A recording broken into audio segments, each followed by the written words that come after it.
Sweet.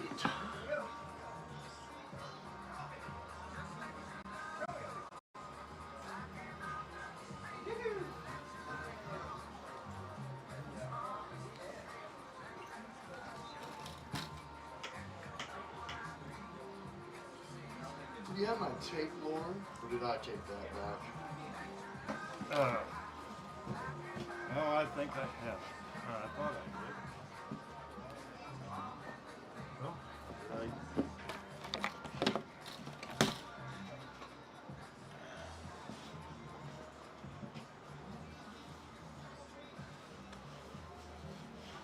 all right.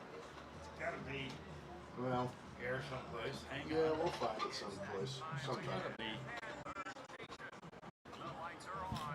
We'll find it. Don't worry about it. Okay, yeah. I had it to use it. I did.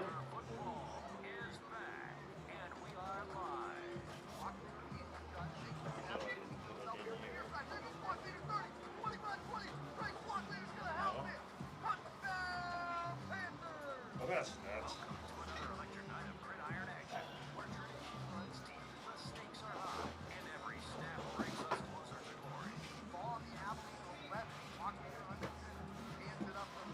Oh, there it is, right there. Jeez. All right. Thank you. Okay, yeah.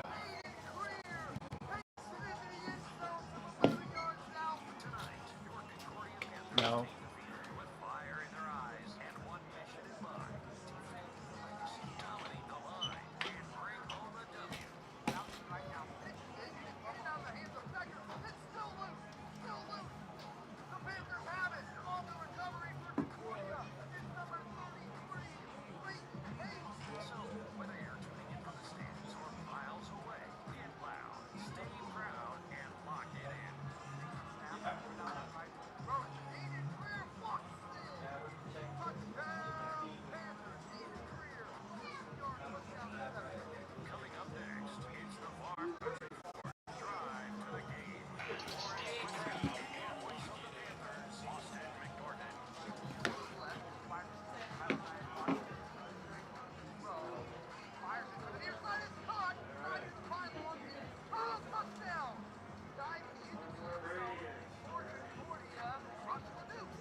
A good Friday night and welcome into our Farm Country Ford Drive to the Game. Austin McNorton here with you live from Harold M. Clark Stadium for the first shoot, Tyler. game of the 2020 That's all right. high school football season and game number 2 already in another beautiful night here under the Friday night lights as your Concordia. Next time it'll be the open, a 2-minute break, and then the interview. But that's fine. Yeah, my bad. I knew I messed up. That's fine. It's all good. Great of an atmosphere it will be tonight. And your Farm Country Ford Drive to the Game. The Farm Country Ford in Concordia wants you to know Totally good. that this month only all teachers. So you're good with just letting it run through then? Yeah. Just play the whole interview and then a 2-minute break, and then come to Lauren and I. Get that showroom shine gold. All right. Thank you. Restoration if your front lights are getting hazy. You heard all that right. The people who sell and service your vehicle can also professionally detail it. They know how hard it is to keep up with your vehicle when our daily lives get taken over, so they want to make sure they take care Just of kind of your watch vehicle and see how we're lining up. What'd you say? Oh, I'm just kind of watching to see how we're lining up because I think we have the defense on there. So we've changed it around. Get on their count. Farm Country Ford in Concordia aims to be your #1 dealership in North Central Kansas and wants to take care of all of your vehicle needs. Check them out online at Farm Country I Ford. think they've got that big Convin on the nose guard, 56, yeah. So they've got him at nose guard and 64. Paul Lively is the tackle, he's 60, 260. Tough way to start the season against a team of that high of a caliber. Clayton Barrett. If that's our #1 defense, we've changed that around. Matthew now use that, and we're playing almost a 5-man front. Because who is 3? no, 33, Brayton Hake. They moved him up to like a defensive end. 60 is Kean Williams. No, it's Cole Light. Well, now they're in that three-man front. They moved Brayton Hake. Oh no, see, now they're up in that like that five-man front. And they got Kean Williams at the middle linebacker. And Brayton Hake, they're moved, man, they changed things all around. They stay with that. That was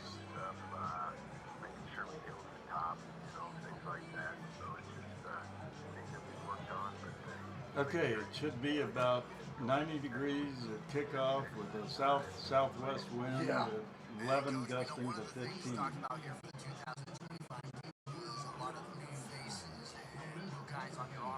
Are we going to do any pigskin picks or anything like that, or what have you got? Don't know yet. Okay.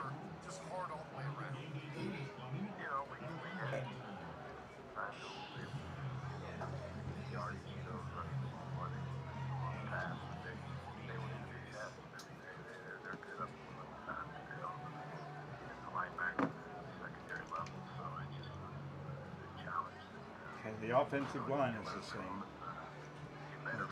Williams and Libby on the right side, and Brody Knox and Caden Stein, I think, on this side. Once again, here in our farm country, fourth drive to the game, we are joined by Concordia High School football coach Brad Wilderman as the Panthers are set to host rival Beloit tonight here at Harold M. Clark Stadium for the home opener of the 2025 high school football season. Yeah, Coach Drake Blockleader, what were your thoughts after his performance on Friday? I'm talking to Coach right now if you want to listen. Oh, yeah. Yeah. He couldn't get positive yards as far as running the ball, but throwing the ball, he moved a lot.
I'm gonna go to the restroom. So. Oh, we're about to go on. Though. Oh, okay. Yeah, all right. sorry. I'll wait. No, that's okay.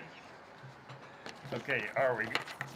I don't think we have the live stream. Good evening, ladies and gentlemen, and welcome to Harold M. Clark Stadium here in Concordia, Kansas, for this football contest between the visiting Beloit Trojans and your Concordia Panthers. Thank you. Thank you. And now the starting lineups. First for the visiting Trojans. At wide receiver and defensive back number 1, Joel Fuller. At running back and linebacker number 2, Brendan Purvis. At fullback and inside linebacker number 3, Carter Jermar. 4, Jacob Hand. At wide receiver and defensive back number 5, Kel Leaners. At wide receiver and defensive back number 8, Charlie Burke. At quarterback and defensive back number 9, Truett King. At running back and defensive back number 14, Jace Darnell. At running back and defensive back number 21, Joel Rexroth. At wide receiver, tight end, and outside linebacker number 41, Colton Adolph. At O-line and D-line, number 52, Kel Wessling. At fullback and linebacker, number 56, Hayden Nicholson. At O-line and D-line, number 65, Brody Litton. O-line, D-line, number 70, Cross Kemmerer. O-line, D-line, number 71, Colby Albert. And O-line, D-line, number 72, Griffin Johnson.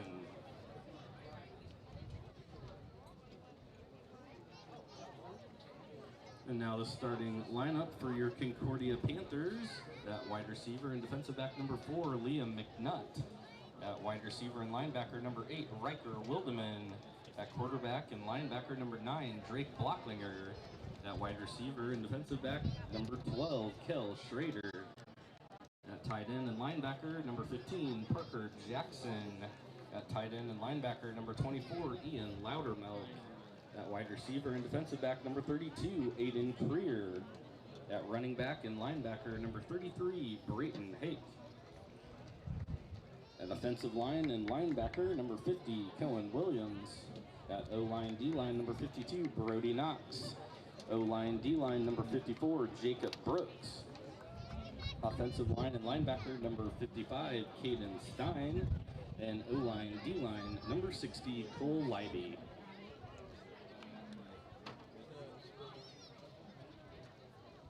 Panther fans, like us on Facebook and stay informed of all school activities. Just search for Concordia Junior Senior High School. Also be sure to visit GoConcordiaPanthers.com to browse more information about our athletic and activity programs.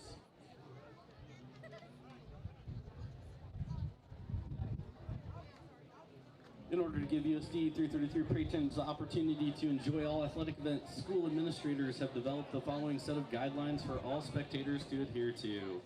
When the contest begins, all children of school age or younger are to be in the stands. No footballs or other playground equipment will be allowed in the area. During gameplay, all patrons should stay off the track and football field so everyone may enjoy tonight's contest. No sunflower seeds are allowed in the athletic complex.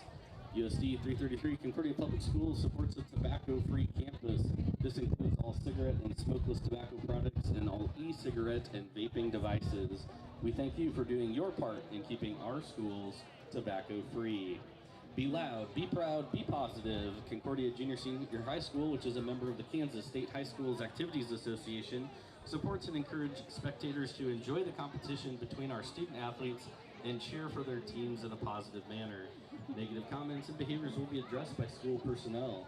Spectators should be loud, be proud, be positive towards all players, coaches, officials, and spectators. Thank you for your support and enjoy the game.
Ladies and gentlemen, at this time, please rise, remove your hats, and join the Concordia High School Band under the direction of Mr. Stuart Reggie and drum major Vanessa Brown in the playing of our national anthem.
Beloit 1-0 here, just one game in to this season. A great crowd tonight. They got the little mini cheer clinic going on this evening as well, so that even adds to the crowd. Beloit, of course, brought a really great crowd as they're trying to make it hopefully to a state championship game appearance this season, as they made it to the Final Four last year before losing to the state champion of Southeast of Saline. The Panthers come out in their home red jerseys for the first time this season. White pants, white helmets, and white numbers.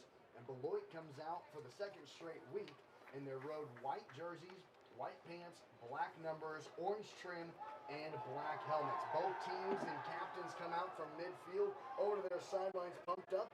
And Lauren, before kickoff, what are your keys to victory? Well, just no big mistakes. Don't lose the momentum. Stay competitive with this group. Don't have the fumbles. I just think turnovers and just mistakes is the key. Beloit won the toss, and they elected to receive, so they want to do just like they did last year, take the ball and just run it right down the Panthers' throat. I'm sure is what their plan is on this, but they will kick off from our left to our right, or both Panthers will kick off from our right to our left, and Beloit will go from our left to our right.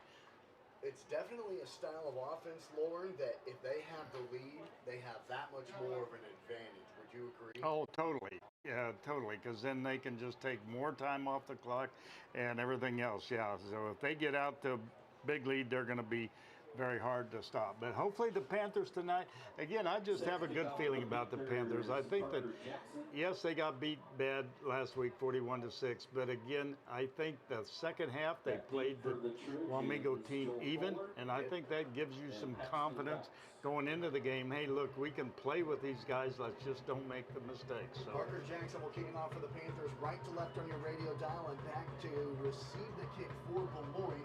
is Paxton Faust, the sophomore running back, and he stands back there along with Joel Fuller, the junior wide receiver. Ball is placed at the 40-yard line. A great crowd. Hawaiian themed is the crowd theme tonight. We've seen a lot of Hawaiian shirts in pink and blue. And Parker Jackson's kick is a deep one through the back of the end zone. Cow. My goodness, that's the best kick I've seen from him ever.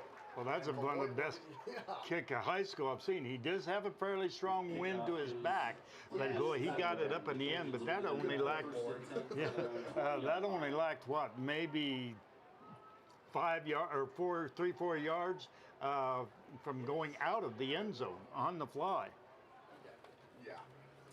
So here comes the Panther defense with a three-man front against the Beloit offense with freshman quarterback, the freshman Truett King, stands in the shotgun with the all-state running back Rexroth to his left. Gets the snap, looks to throw, now pulls it down and breaks out of a sack and will fall down at the 22-yard line. But the Panthers read that play like a book. Beloit was looking to throw quickly to the near sideline. He didn't have anyone to throw to, tucked it and ran, and picked up only 2 yards. Well, and that was just a good play on the defense. The Panthers were ready for that. As I think it was Drayton Hake over here on the side. He saw that coming, got out there to get in the way. Here comes Keene in the backfield again. Rexroth stands to his left. He'll get the handoff up the middle, and the Panthers are there. Oh, Concordia is there making the tackle in the backfield is Jacob Brooks. Boy, the Panther defense all over the all-state running back Joel Rexroth. No gain, it's 3rd and long. That's exactly what we wanted to see. Okay, they got the penetration. They didn't let him get started because it was kind of a delayed handoff. They wanted to kind of fake a throw to the left side. Instead, they handed it off almost on a draw.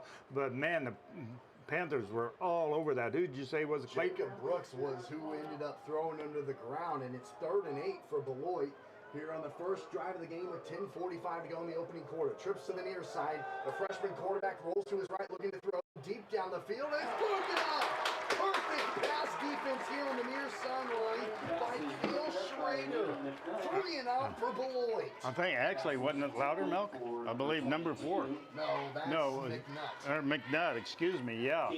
But yeah, what a nice job. And so incomplete pass and a 3 and out. That is a nice job by the Panther defense. The transfer from Abilene, who has the lone touchdown of the season for the Panthers, makes an incredible defensive play. Drive number 1 of 2025, drastically different than drive number 1 of 2024 for the Trojans.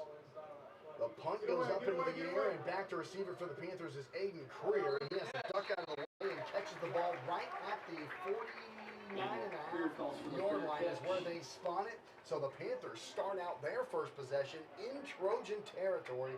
And, well, you can't ask for a much better start than that if you're a Panther fan, Lauren. No, that's exactly what you want, man. That is just ideal. So see what the Panther offense can do now. So Concordia with junior quarterback Drake Blockleiner at the helm, the 3-year starter.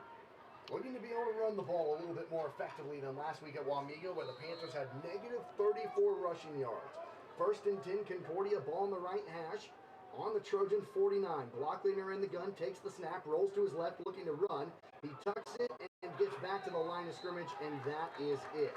Making the tackle for Beloit is number 56, the linebacker, Hayden Nicholson, who just made his 5th tackle of the season. Yeah, they tried to get to the outside. They just didn't get the blocks that they really needed here on the outside. They ran it to the short side of the field, and there just really wasn't the room to go. We'll see if what they do this time. Again, they send Aiden Creer in on most of these plays, but he comes out.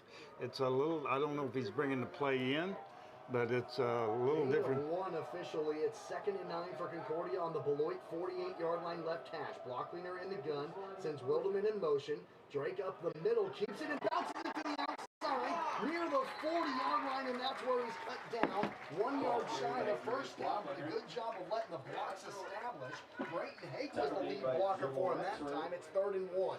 And that time he just ran out there beside Cole Libby and Kean Williams on that strong Cohen Williams, and just able to get a nice block, and like you said, Drayton Hake out there leading the way, got a block on the linebacker, and that just allowed him to pick up almost the first down. It's what do we got, a yard and a half? 9:10 to go here in quarter number one. This is the first drive of the game for the Panthers. It's 3rd and a long 1 from the Beloit 40-yard line. Locked in their gun, hands it up the middle to Drayton Hake, who has the first down. Pushing Trojans forward to the 35-yard line. A pickup of 6 when he needed 1. And that's exactly that time. They just followed Jacob Brooks right up the middle, and they got a good push from Brody Knox and Cohen Williams, and they were able to pick up that first down. You love to see that right now. So the Panthers are able to run the ball here so far tonight. They're in positive territory, unlike at Wamego last week. 35-yard line right hash. 2 wide receivers to the near side. Here comes Rush Leduc in motion, and he's blown up in the backfield. Once again making the tackle is Hayden Nicholson, and Beloit read that like a book, a loss of 5. Carried by Rush Leduc. Yeah, that's too bad. That was just, they got the penetration that time, and as Rush Leduc tried to get to the outside, Rush has got some speed, but if he just could have broke that one tackle, I think he had some room to run. But ran at that time to the weak side of the formation and just no place to go. Hayden Nicholson came through. That's his 2nd tackle already. He had 4 last week for Beloit at Lions. And Beloit's defense, they had 3 tackles for loss a week ago, 1 forced fumble, and only allowed 8 points. 2nd and 14 for the Panthers, now back on the Beloit 40 in the middle. Locklear will keep it and nowhere to go. Gets back to the line of scrimmage and then driven back another yard. So after a great first little series, now the Panthers are backed up 3rd and 16 all the way on the Beloit 41. Now here's the thing though, the Panthers are kind of in no man's land. This is going to be 2 plays to try and get this 15 yards. That brings up 3rd and 15. And you really too are. Close to punt it, and you're too far for a field goal. Kind of in that no man's land here with 7:10 to go here in the first quarter. They've got the wind behind them, so a punt would probably go into the end zone. Right. And ball placed on the near hash. 2 wide receivers to either side. A block leaner in the gun. Hake stands to his right. Drake gets the snap. A 3-step drop immediately under pressure. Rolls to his left. Throws it towards the near sideline. It's gone! Oh my goodness, what a play by Aiden Creer. He kept his foot in on the near sideline. A first down up to the Trojan 22. Oh my goodness, that's a Sports Center catch with a 1-foot inbounds from Aiden Creer. you are that exactly right. That is a highlight film, no doubt, with that left foot. He went up, caught the ball basically out of bounds, got that 1 foot down, and somehow the Panthers pick up their 2nd first down. 1st and 10 Concordia, ball on the Beloit 22-yard line left hash. Blocklinger in the gun, waiting for the snap. Takes it and will run it up the middle behind Hake and has nowhere to go. Is back to the line of scrimmage, and that is it. 6:45 to go here in quarter number 1. We're scoreless. Beloit's opening drive of the game, they went 3 and out. The Panthers are knocking on the door of the red zone. Now on the 23-yard line, it's 2nd and 11. The Trojans are in. They are rotating some different people in. They're basically playing a 4-man defensive front, or almost a 5, and they've got some big guys in there, and we just didn't get the blocks on them that time. So ball on the left hash again. 2 wide receivers to the near side. Over to the far side is Cale Schrader. Lockleaner in the gun, sends Creer in motion. Drake takes the snap, rolls to his right, now cuts it back up the middle. Breaks out of a tackle, but has nowhere to go. Once again, back to the line of scrimmage. That's all. It's 3rd and 10. They ran the option to the right side out, and just they could pitch it to Creer. He had the option. But really everything was covered very well. Give the Trojans a lot of credit because they had a lot of people out there. You kind of wonder if maybe, something like a reverse or just something a little different because they really had good pursuit outside. Panthers had no place to run. Another 3rd and 10 here for Concordia, and there's only 10 seconds on the play clock. The Panthers just now break the huddle. They're going to have to hurry.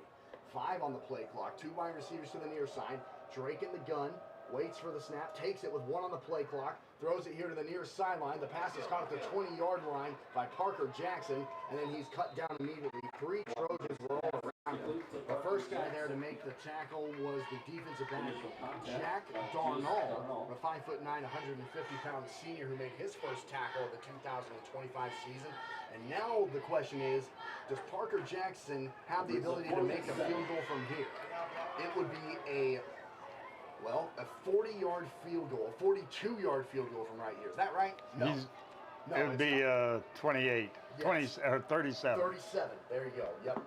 37-yard field goal attempt here for Parker Jackson. It's up, it's on the way, it looks good, and it is no good. Wide to the right. Boy, it had the distance and then some, but he didn't get it in between the uprights. He missed it wide to the right, and the Panthers showed some promise on the opening drive of their game, but weren't able to capitalize and score. So with 4:40 to go here in quarter number one, we're scoreless, and back comes out the Trojan offense. Missed opportunity there for the Panthers to jump down on top. Boy, he had the distance on that kick attempt. Yeah, he did, and we just couldn't see it from here. So they have the ball on their own 20-yard line. 4:40 left to go here in the first quarter. No score in the ball game. Trips to the far sideline. Here comes Beloit. And standing behind King in the gun is Rexroad. He'll get the snap up the middle. First big positive carry he's had tonight. He takes the ball up to the 24.5-yard line, a gain of 4. It's 2nd and 6. First positive carry he's had tonight. Again, the first team All-State running back from a season ago. He is averaging 8 yards per carry so far this season, and I know just one game in. But on 10 carries, he had 82 yards and 2 touchdowns down at Lions on Friday night. Somebody, and I couldn't see who, just barely grabbed his ankle, and that was enough to kind of trip him up a little bit and slowed him up a little bit. But again, so far the Panthers done a good job on the run play. 2 wide receivers to the near side. Keen in the gun, and Rexroad stands to his right. Takes the snap. Rexroad will get the football off to the left side this time, following blockers in a big hole all the way to the 40-yard line before Aiden Creer brings them down. The biggest play of the night for Beloit in their first down on this Friday night with 3:43 to go here in quarter number one. Yeah, that's what we're talking about. If he can get a crease, you know, that's what's dangerous and makes him dangerous. And he had it. He got out of there. And who was the Panther come up from the secondary and made the stop? Aiden Creer. So Aiden's had a good night so far right now. A young sophomore. His 11th tackle of the season after having 10 at Wamika. 2 wide receivers to the near side. 1st and 10 Beloit. Ball on their own 40-yard line going left to right on the radio dial. Their second drive of the game. Rexroad gets the ball again up the middle, and this time he stopped. Parker Jackson and company in there, along with Brody Knox to make another tackle. Boy, he fell forward. Wow, what a generous spot. They gave him 3 yards, but it looked like he only got about 1. It's 2nd and 7 up to the 43-yard line. Boy, that was a generous spot. There's no way he got that. Well, Cohen Williams, though, was able to grab him and pull him down, but he was leaning forward, and that's what he does. A young man, you can just see how he runs forward, he runs low, and when he does go down, he picks up those extra yards. 2nd and 7, Beloit, ball on their own 43-yard line, left hash. Key in the gun, Rexroad to his right. Truitt takes the snap, fakes the run, and throws it up the middle, and the pass is behind his intended target, Jacob Hand. He's looking across the middle. Jacob has 2 receptions for 32 yards this season. The pass was low and behind him, and it's 3rd and 7 for Beloit once again. Well, and the reason for that, Parker Jackson came on a blitz, and he came in on a blitz to the left side and got right in his face. I thought he was going to block it because he was right on him and went up high. Parker Jackson, a big, strong young man, and went up, and, you know, I was hoping Panthers would intercept that, but a good job by Parker Jackson. 3rd and 7 for Beloit. Ball on their own 43-yard line, left hash. 2:28 to go here in quarter number one, scoreless. King in the gun, has all the time in the world to throw. Now under pressure, rolls to his right, and has all the room to run, and he will be short of the first down. Boy, I thought he was going to get it, but the Panthers cut it down at the 49-yard line. He needed the other 49-yard line. He'll be about 1.5 yards short. And what a tackle made there by the Panthers. Jacob Brooks again, along with Brody Knox. You know, and again, coming from the outside, again was Cole Libby. Cole Libby came on the outside, chased him all the way around, but he is just so fast and so strong. I think they're going to go for it. 4th and a long one. Let's call it 1.5 here for Beloit on their own 49-yard line with 1:45 to go here in the first quarter. Keen's in the gun, waits for the snap, takes the low snap and hands it up the middle to Rexrow.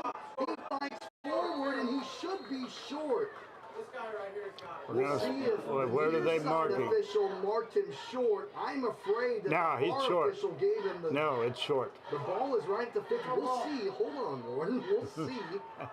I'm Lauren's calling saying it. it's for sure short. It's short. I know it is. We'll They see. spotted it right at the 50-yard line, and honestly, Lauren, I think the low snap kind of threw off how that play got started for Beloit. They're going to bring the chains out to measure, but I think Lauren might be right. He needed the Panther 49 and a half. They're going to stretch the chains out, and it is Panther. Panther defense gets another stop. That's What a stand. that was a good stand when you have 4th and 1, and Beloit went back to their normal offensive formation, everything tight, the 2 wingbacks in close, and it was just a power football right up the middle, and the Panthers stopped them, man. That's what There's something that hasn't been said in a long time. you know it. 1 yard to get, and Beloit can't.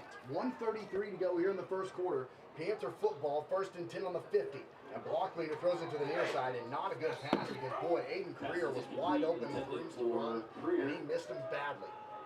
Boy, that could have been a big play. Well, it was just a little bit out in front of him. He was expecting for him to go, I think, a little bit forward, right at the 50-yard line, and it was just, well, everybody would like that pass over again. You're exactly right. It's one of those that as soon as it leaves your hand, you're like, boy, I want that one back. Yeah. 2nd and 10 for Concordia on the 50.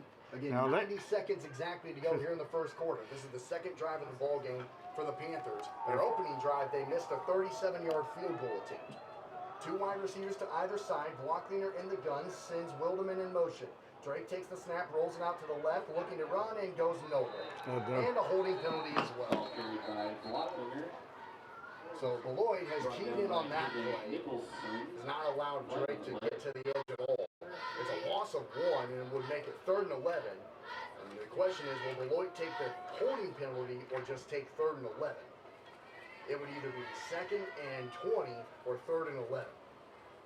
We'll see how Beloit attacks it. It was a pretty clear hold and immediately in the backfield on one of the Panthers. Well, they will take the penalty. And what happened really is they just came on a full-blown blitz. Everybody just got the penetration. They knew the Panthers were going to throw the ball. They wanted to put pressure on him, and so everybody come, and the Panthers were unable to block. There was probably about 7 people coming on that. Panthers were unable to get them blocked. 2nd and 20 for Concordia, back now on their own 40-yard line. Blockleaner in the gun. Has time to throw, now steps up the middle, throws it across the middle, it's caught, 45, 40, 30, 25, 20, 15, 10, 5, touchdown, Panther! Parker Jackson gives Concordia the lead on a 60-yard bomb! Wow, what a play. But what I really want to pick up, Parker Jackson, I have not seen that speed. Did you see him turn on the Jets down that sideline? Boy, what great pocket presence from Drake Blockleaner. Pressure was coming. He steps up in the pocket and delivers a bullet across the middle. And Lauren, you couldn't have said it better. I've run that fast in my life. And Concordia has the lead for the first time against Beloit in a long time. Jackson's point after attempt is good. Concordia with a minute 15 to go here in quarter number 1. Lead their rivals 7-0. You're tuned in to Panther football, and we'll be back in 60 seconds. Oh my gosh. That was Drake Blocklinger, though, that whole thing, how he escaped that 2, 3, 4, 5, 5. With a 60-yard pass touchdown. How weird is that?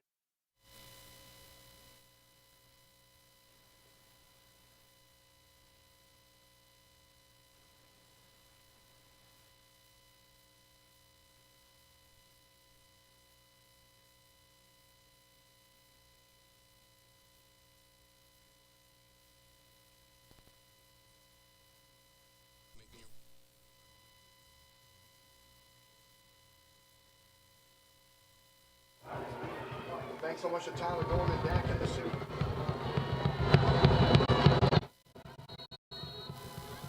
Under the Friday night lights, and with a minute 15 to go here at quarter number 1, Concordia leads their rivals, the Beloit Trojans, 7-0.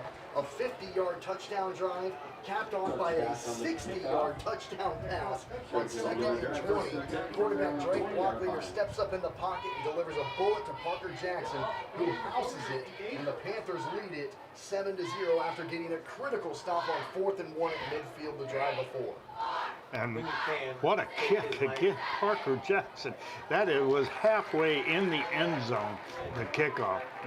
Panthers have not had, I don't remember a kicker like that for a long, long time.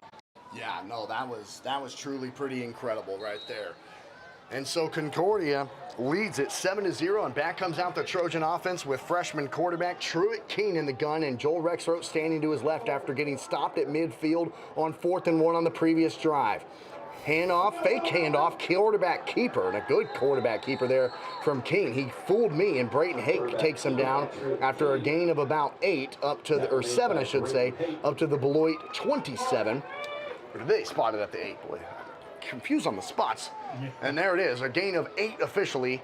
It's 2nd and 2 on the quarterback keeper. He faked the handoff to the wide receiver in motion, Jacob Hand, and then kept it. And really, that's what caused the Panthers were outside waiting for him, and in the cutback allowed him to gain those 8 yards.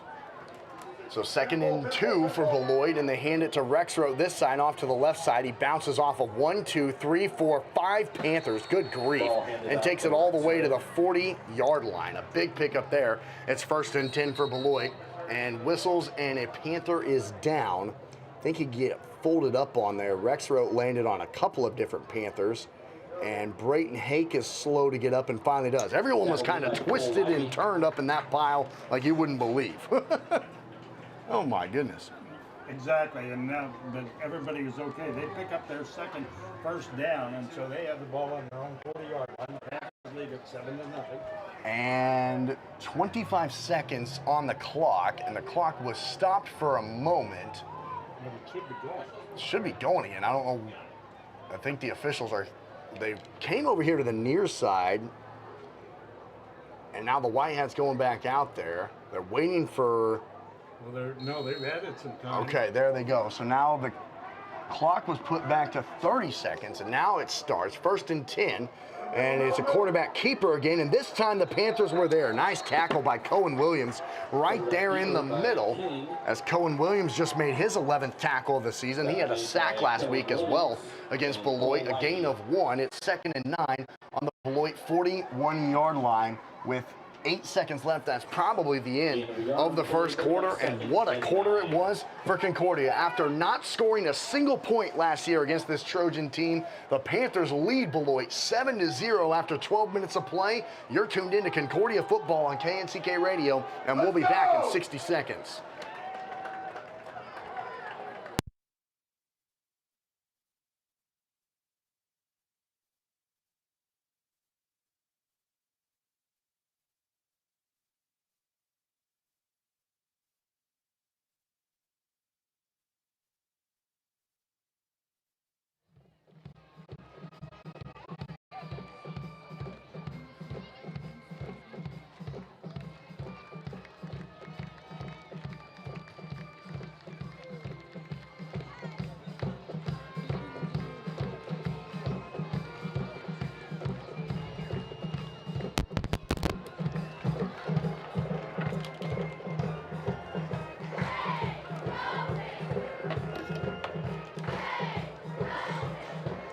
Thanks so much to Tyler Dorman back in the studio. Austin McNorton and Lauren Swinson here with you from Harold M. Clark Stadium here in Concordia. And your Panthers lead the number 4 ranked team in Class 2A, the Beloit Trojans, 7-0 after 1 minute of football. And well, Lauren, you couldn't have drawn up that quarter any better if you're a Panther fan. No, that's exactly what the Panthers are doing. Right now, though, again, the Trojans are starting to run the ball. They're starting to come at the Panthers. The Panthers just got to shut them down right now.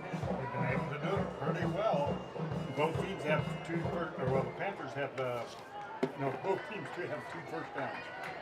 It's it's second and 9 for Beloit here to start the second quarter. Ball is on their own 41-yard line in between the hashes. Freshman quarterback Keen in the gun takes the low snap, rolls out to his right, is under pressure, breaks out of a sack, and does throw the football to the sideline. Oh boy, the Panthers, Matthew, now you had him in the backfield for a sack, but he got the football out at the last second, and it's 3rd and 9. Ian Loudermilk was in there putting pressure on him also. But the Panthers they're good at getting some good penetration right now. They're getting some movement in there. They have Palmgren, the freshman, Clayton Palmgren. Grayson, excuse me, yeah. Was getting some pressure on him also right up the middle. It's 3rd and 9, another 3rd and long for Beloit. Trips to the far side, a wide receiver to the near side. Keen in the gun, Rexroth to his left. A low snap, Keen takes the snap, under pressure, rolls to the right, throws across the middle, and it's intercepted! Aiden Creer picks it off! The Panthers force a turnover, and will have the football in Trojan territory again! What a nice job that time. First off, Colin Williams got out there and put some pressure on him. So he was rolling to his right. He threw it across the middle to a receiver that was just a kind of a pattern about the 55-yard line. And again, we talked about this defensive secondary improving. And man, that time Aiden Creer read it the whole way, got in front of it and picked it off. Aiden Creer's first career interception. 1st and 10 Panthers, ball on the Beloit 49-yard line, left hash. Panthers lead at 7-0, and here's Brayton Hake's first carry of the night, and he goes nowhere. He fell forward for a gain of about 1, but was immediately tackled by number 41 of the Trojans, and that's Colton Adolph. And Colton Adolph, the 6'1", 195-pound junior, has his first tackle of the 2025 high school football season with 11:25 to go here in the second quarter. No, it's going to be McNutt coming out.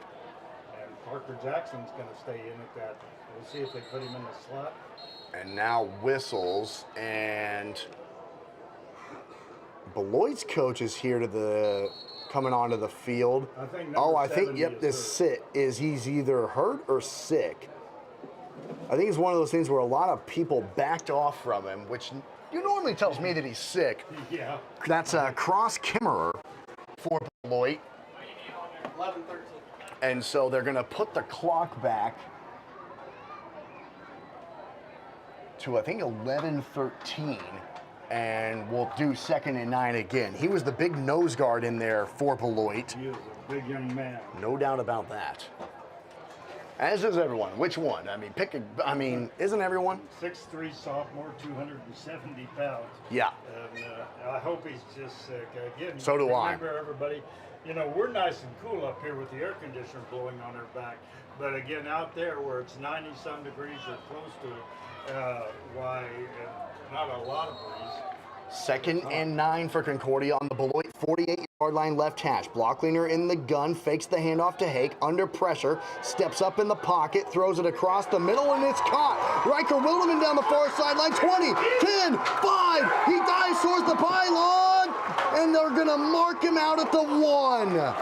So close. Riker Wilderman just about had his first touchdown in 2 years, as he takes it all the way down to the 1-yard line. 1st and goal of another great pass across the middle of the field from Drake Blockleaner. Again, Blockleaner rolled to his left, got out of trouble. There was some pressure. And then as Wilderman was on a crossing pattern, clear from the right side, and he was over about the hash marks on the left side, and a perfect pass and a great catch. And oh man, I wanted him to score a touch. 1st and goal, Concordia. Ball inside of the 1-yard line. Hand off to Hake, and he's in! Touchdown, Panthers! Brayton Hake's into the end zone for the first time this season, and Concordia leads their rivals 13-0 with 10:53 to go here in quarter number 2. That was a big hole. You give credit that time. I'll tell you what, you've got to give credit to Jacob Brody Knox and Colin Williams. They opened the hole. You could drive a truck through it. Brody Knox and Jacob Brooks. That was a big hole right up the middle. Is there a penalty? Touchdown. And I think they must have called a penalty after the touchdown. Or is it? They took the points off the board. So what happened? Now they're moving the ball back to the 15, and they said, a chop block against Concordia. You've got to be kidding. And so no touchdown. It's now first and goal from the 15. Unbelievable. That is too bad, man. That is really too bad. So anyway, Panthers have it first down and goal at the 15-yard line. So a complete reset now here mentally. Blockleaner in the gun, takes the snap, has time to throw, now under pressure, steps to his left, throws across the middle, it's caught by Aiden Creer, he steps out of the tackle, touchdown, touchdown Concordia, they punch it into the end zone anyway, off another great throw from Drake Blockleaner. Creer's into the end zone for the first time this season off another great pass from Drake Blockleaner, who has 2 touchdowns tonight. And again, he did it by rolling out, and then he plants his foot. And what Creer did is that time he went down, saw the opening, and just did a little curl in the opening. What do we got? Now we got whistles on the point after attempt here. And here on a Friday night. And Concordia leads Beloit 13-0. You're tuned into Panther football on KNCK.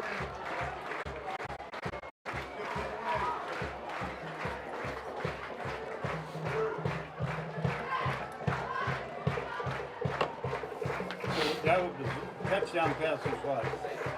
20? 15 yards. Boy, Tyler, what's happening?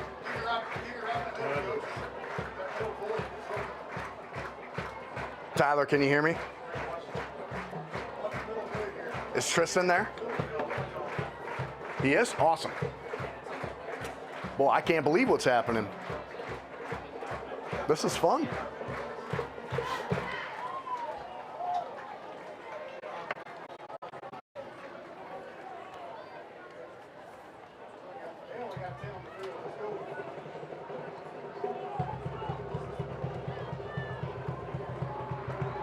.44 to go here in the first half. Concordia 13, number 4 Beloit 0. The Panthers lead their rivals and will kick it off left to right after the 15-yard touchdown pass. And this one into the wind, doesn't get into the end zone, and Beloit will have a chance to return it. And it's taken all the way to the 31-yard line by Paxton Fouts. And that's where the Trojan offense will come out now with the wind at their back. 10:38 to go here in the first half. Concordia leading at 13-0 after the Panthers got an interception on the first interception in Truett King's career. And Matthew Now makes the stop on the kickoff. It's kind of a split kick. So we'll see how the 6'5" freshman quarterback for Beloit bounces back after throwing his first career interception. He comes in the gun with 2 wide receivers to the near side and Rex Rote standing directly behind him. Takes the snap, looking to throw here to the near sideline, and the pass goes right through the hands of Cale Lenners here on the near sideline. Literally right through the wickets, says he had to dive back for it, and he just went right through his hands. It's 2nd and 10 after the incompletion. I certainly don't want to jinx the Panthers, but in the warm-up, Beloit was having a hard time catching the ball. You noted that, yes. In the warm-up. But this time they'll probably make if they make a really good catch this next time. It's on you. It's on you. 2nd and 10 Beloit, ball on their own 32-yard line on the right hash. 2 wide receivers to the near side. Rex Rote stands to the left of King in the gun. Joel gets the handoff over to the right side, has room to run up to the 40-yard line, and is taken down at the 41 by Aiden Creer and Riker Wildeman, who's coming up really slow. He's hurt, and they are... Boy, that is a really generous spot once again. Yeah, did they give him the first down? They spotted it at the 42, it looks like it's going to be a little bit short of the first down. Wildeman now stands up with the help of Aiden Creer and Liam McNutt over there on the far side, and Riker will come off. And based on where the football is and where the chain is, it would be 3rd and inches for Beloit here with 10:18 to go here in the second quarter, and Concordia leading it 13-0. Beloit won this matchup last year 28-0, and the Panthers only had the football once in the entire first half. Much different game here tonight. So far, anyway, and you got to like the way the Panthers are playing here. They're playing good defense. They're throwing the football. They have a pretty good running attack. So it's 3rd and inches here for Beloit. Ball on their own 42-yard line. Low snap. Handoff goes to Rexroad. And boy, he's cut down immediately. What an incredible tackle made by Cohen Williams. But he does fall forward for the first down up to the 44-yard line. And the chains move for Beloit. Still, though, he would have had a long room to run if it wasn't for Williams on that. He literally dove in the air and tackled him. That was incredible. It was. And that was, yeah, Cohen Williams is a heck of an athlete, just like his dad was. And boy, he showed it right there. 1st and 10 Beloit, ball on their own 44-yard line right hash. The Trojans have yet to get it into Panther territory tonight. Wide receiver to the near side. Rexroad stands to the left of Keene in the gun. Truitt takes the snap, hands it off to Rexroad off to the far sideline. There he goes into Panther territory up to the 40-yard line, and a huge pickup there, the biggest play of the night for Beloit. Russell came in and made the ankle tackle, but what is it, about a 15-yard gain? That's their 4th and a first down. First down, Trojans from the Panther, 40 yards. So it's 1st and 10 Beloit, the first time they've got it into Panther territory tonight with 9:22 to go here in the first half. Concordia leading at 13-0. And here comes the Trojan offense with the ball on the right hash. Keene's in the gun. Rexroad stands to his right. 2 wide receivers to the far side for the team in all white. Keene takes the snap, keeps it himself up the middle, and there's nowhere to go. He falls forward up to the 39-yard line, but a nice tackle made there in the backfield by the Panthers' Brody Knox again. Yeah, Brody Knox and Cohen Williams both did a heck of a nice job on that one. Brody Knox got his ankles, and Cohen Williams came over the top, so just a gain of about 1.5. They spot the ball at the Panther 39-yard line on the right hash. 2 wide receivers coming to the near side. Rexroad stands to the left of the freshman quarterback, Truitt Keene in the gun. Keene takes the snap. Rexroad gets the handoff off to the right side, and there's a big hole for him again. Breaks out 20, 15, 10, 5, touchdown Beloit. Joel Rexroad, a 39-yard touchdown run onto the right side. There was nobody over there, and Beloit is on the scoreboard. They had success running off their right side. They're just following, they pull the left guard, and they get a good trap block on that far side, and he was able to break through. The linebackers were blocked, and he's fast, he's quick, and hard to stop. 8:25 to go here in this second quarter. Concordia now leads it 13-6, and Beloit is coming out looking for a 2-point conversion here. Rexroad to the left. Keene in the gun, takes the snap, rolls out to the right, looking to throw. Now he will, and it's easily caught. Nobody guarded Rexroad at all. Don't know how that can happen. And he's in there for the 2-point conversion. 8:25 to go here in this second quarter. Concordia leads Beloit 13-8. You're tuned into Panther football on KNCK Radio, and we'll be back in 60 seconds.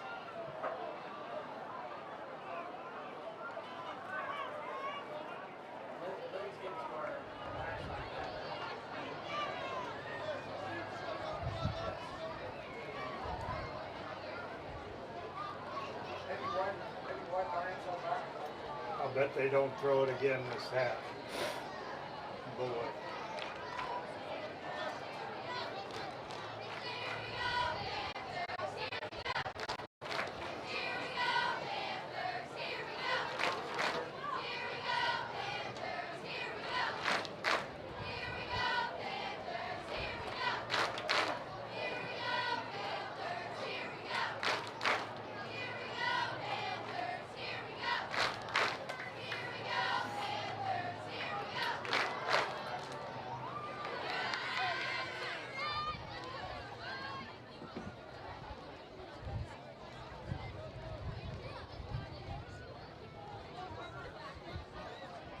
Norton here with you from Harold M. Clark Stadium on this Friday night in North Central Kansas for one of the oldest and best rivalries here in North Central Kansas.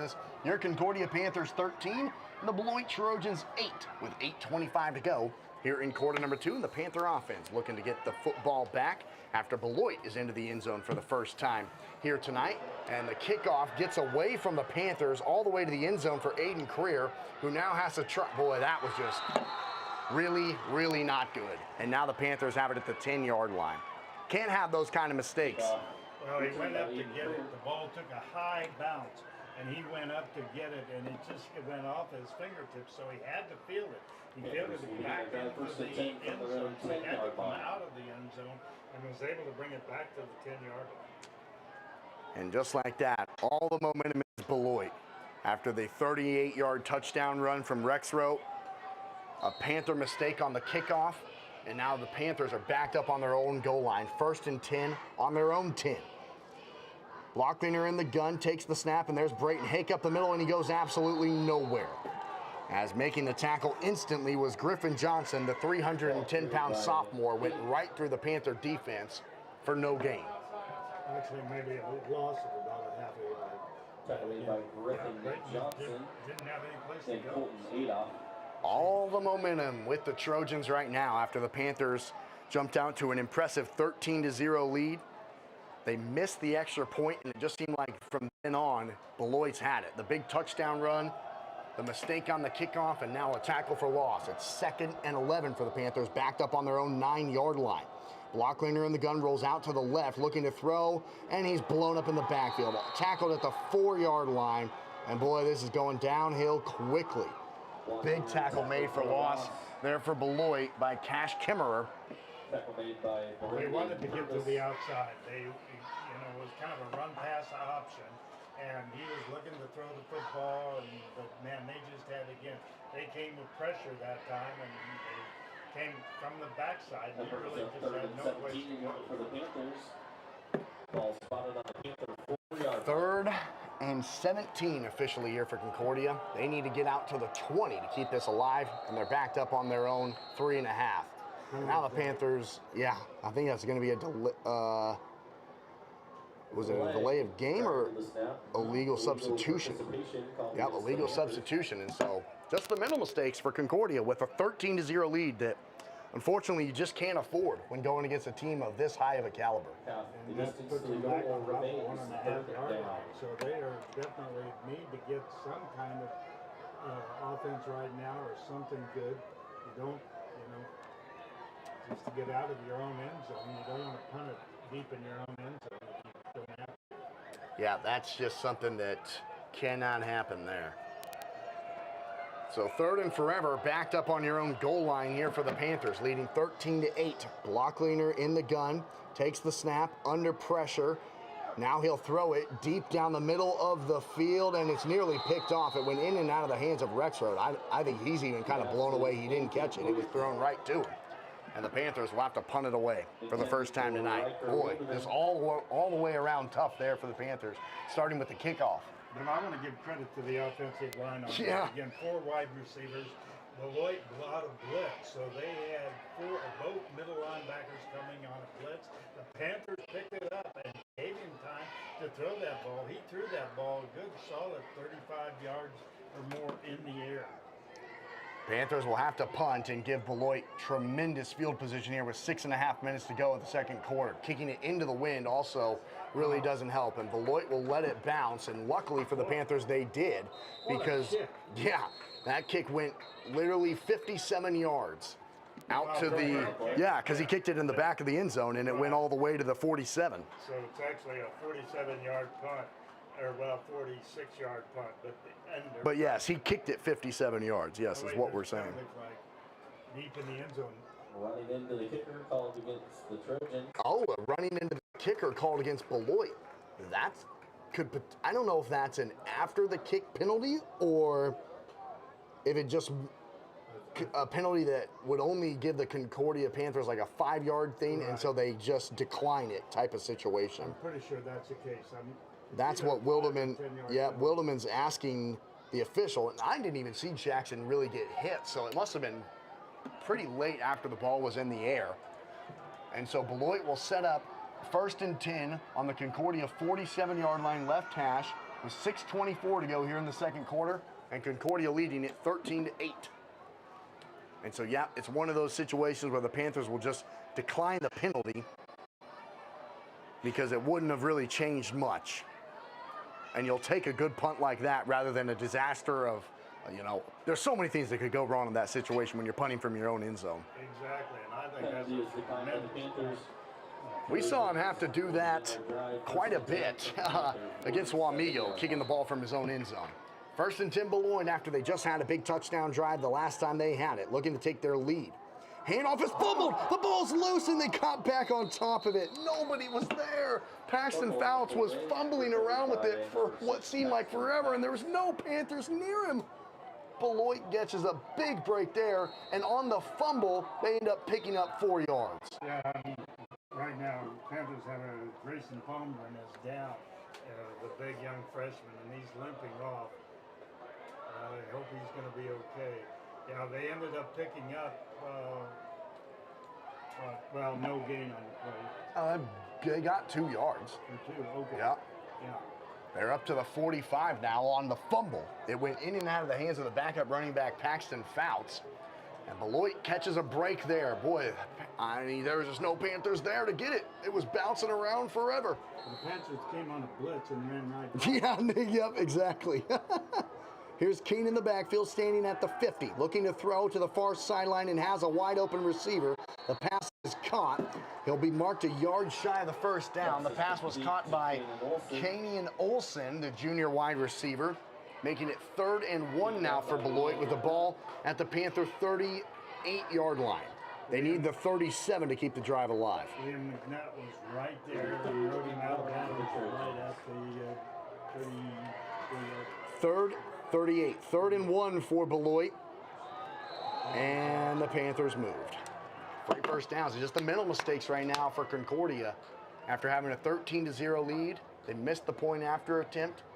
They fumbled the kickoff, pinning them back on their own 10-yard line. They had to punt it from their own end zone because of some mistakes. And now on 3rd and 1, they give Beloit a free 5 yards and a free first down up to the 33-yard line. That's their second penalty for 15 yards total. First down. They have the ball now on the Panther 33-yard line. 2 wide receivers to the near side. Kane in the gun, and Fouts stands to his left.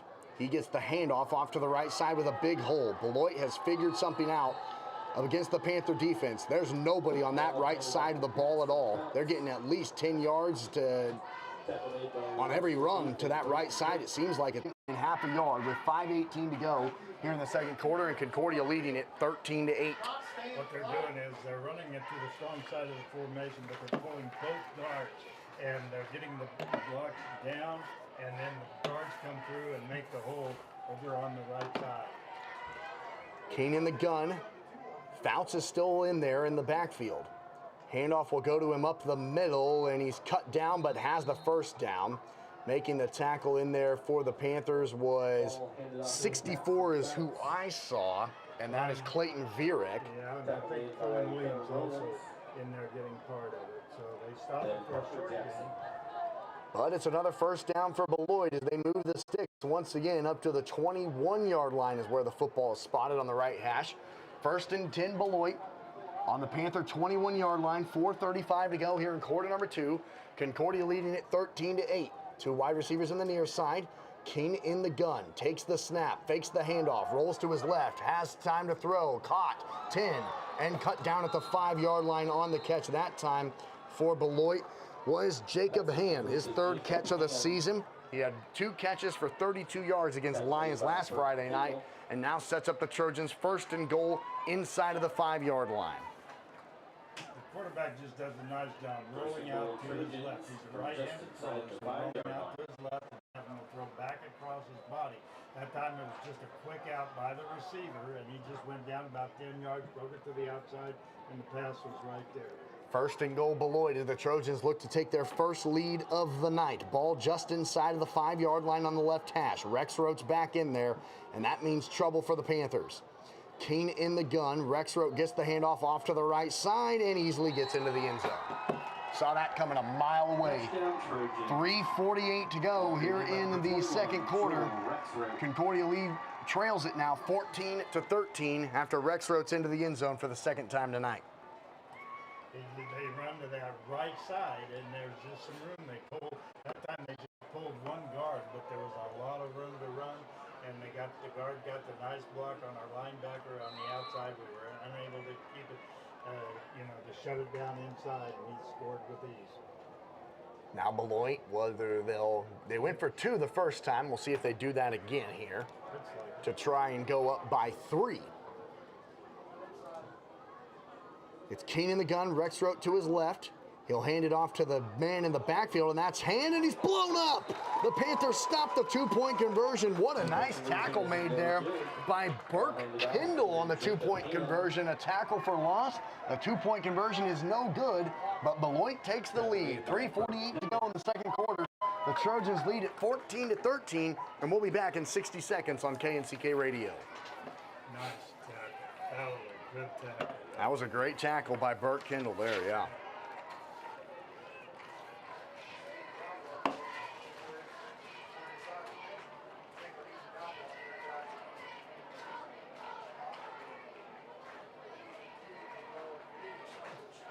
This is definitely a different Beloit team than what I expected.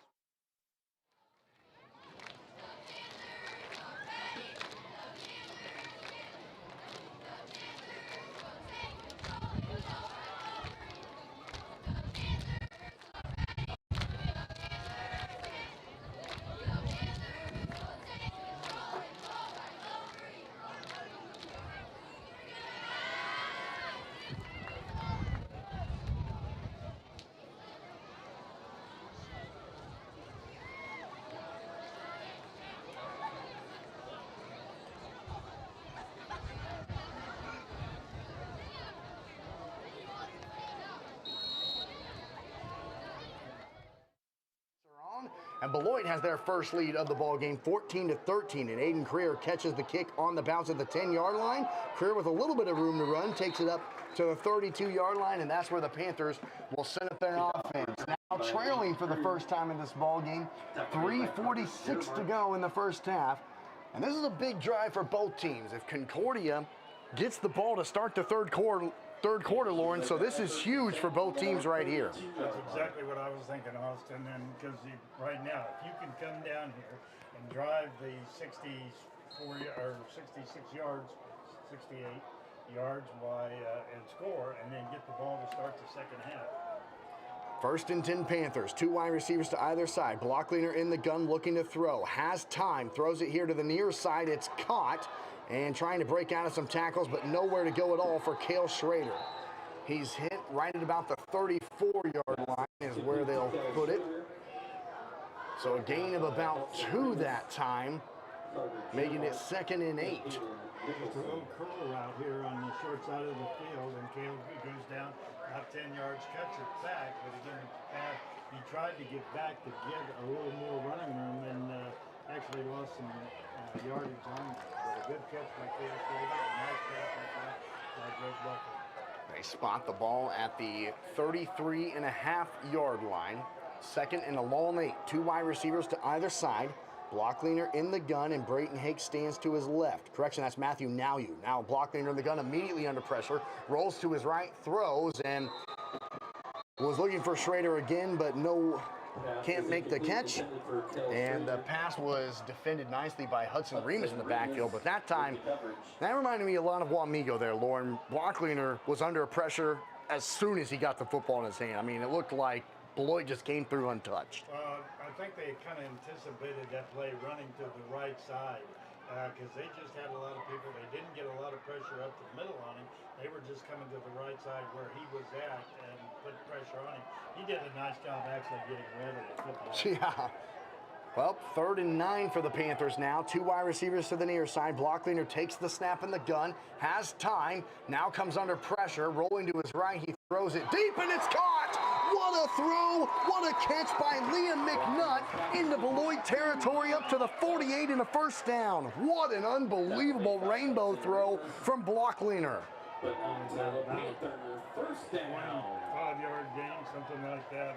The Panthers will pick up another first down. That is their 6th first down.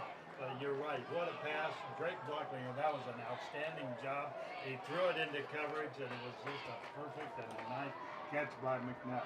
2:30 to go here in the second quarter. 1st and 10 Panthers now in Beloit territory at the 48-yard line. Blocklinger in the gun, pump fakes, now steps up in the pocket, rolls to his left, avoids a sack, and then fights back to the line of scrimmage before he's brought down. Nobody could get open downfield that time for the Panthers before he's brought down by Beloit's number 65, Brody Litton, who has his 4th tackle of the season.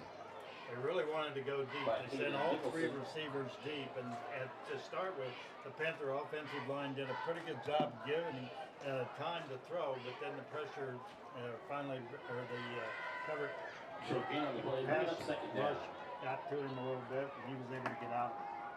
1:48 to go now here in the second quarter. 2 wide receivers to either side. Blocklinger in the gun looking to throw. A 5-step drop. Now he rolls to his right towards the near sideline and throws it across the middle. Just missed his intended target in Riker Wildeman. Another pretty good throw. It looked like Wildeman just wasn't really expecting it. And it's 3rd and 10, and it stops the clock with 1:39 to go here in the second quarter. And Beloit leading it 14-13. Panthers probably in 4-down territory here, if they can pick up at least a good portion of this 3rd down line. We'll see what the play call will be here. Blocklinger the story has been for the Panther offense, him rolling out and extending plays and finding receivers across the middle. He's in the gun now on 3rd and 10. Drops all the way back to the 40. It's a wide receiver screen across the middle. The ball is caught to the 45-yard line, 40, 35, 30, 25. Cutting back to the 20, 15. First down Panthers, and what a job of running after the catch by Parker Jackson again. My goodness, what a play by the junior tight end. How many yards was that? Figure that up. That's a... But again, a screen pass, a middle screen. We don't see that very often, but that's exactly what it was, a middle screen. And Parker Jackson just took him away just a little bit. They let the lineman come through. Wow, that was a great play call. You don't see screens in high school too often, but a timeout being called by somebody here. The official pointed towards Concordia, but then the white hat pointed towards Beloit. So the near side official over there is really kind of confused because what he did is Beloit called the timeout, so he pointed towards Beloit's sideline when in reality Beloit's on defense and he should have pointed the other way. Either way, the Panthers have it 1st and 10 on the Trojan 15-yard line with 1:21 to go here in the second quarter. But a middle tight end screen to Parker Jackson, and Lauren, his wheels, he's a lot faster than I thought. He is, man. You got to get the ball to him a lot more. But that was you don't see that called very often in high school. You don't see it called, as far as I'm concerned, enough in college ball anymore. But just let the lineman come and throw it over him. That's what they did. At first I thought it was a blitz because they got through it so fast. So easily, yeah. There was only 4 of them there. And then when he had the ball right in the middle, our lineman was down there to block, and that speed, he just turned on the jets and tightrope the sideline, dodged a couple of people, and took it all the way down to the 15-yard line. What a move by Parker Jackson. He already has a 60-yard touchdown catch tonight. 1:21 to go here in the second quarter, and the Panthers looking to take the lead back. They trail 14-13. Ball on the Beloit 15 on the right hash. Blocklinger in the gun, Hake to his right. Drake takes the snap, throws it towards the near sideline, and the pass is incomplete. He was looking to get it to Russ Leduc, who couldn't catch it inside of the 10. And Drake was under pressure and probably had to throw that just a tick sooner than he wanted to. But again, good stop. Actually, what they did is they brought the outside linebacker off of the weak side, and they came in, but Drayton Hake came out and got a piece of him just enough. Just enough to allow him to throw the football. 2nd and 10 for Concordia. 1:17 to go here in the second quarter. 2 wide receivers to either side. Blocklinger in the gun, takes the snap, has time to throw. Now rolls to his right again, throws it into the end zone, and it's intercepted. Not a wise decision there by Blocklinger, and Beloit has a lot of room to run down the far sideline. All the way to the 40 before he's pushed out of bounds on the interception with Jacob Hand. And that was just forcing a throw that you didn't have to. Critical mistake there for the Panthers. They were in field goal range, could have taken the lead, and now Beloit has the football with 1:02 to go here in the second quarter, leading 14-13, and have their ball on their own 44-yard line after a big return after the interception there from Jacob Hand. Well, again, the Panthers were down, and they made a nice drive, got it, looked like they had all the momentum, and now again, the momentum shifts back.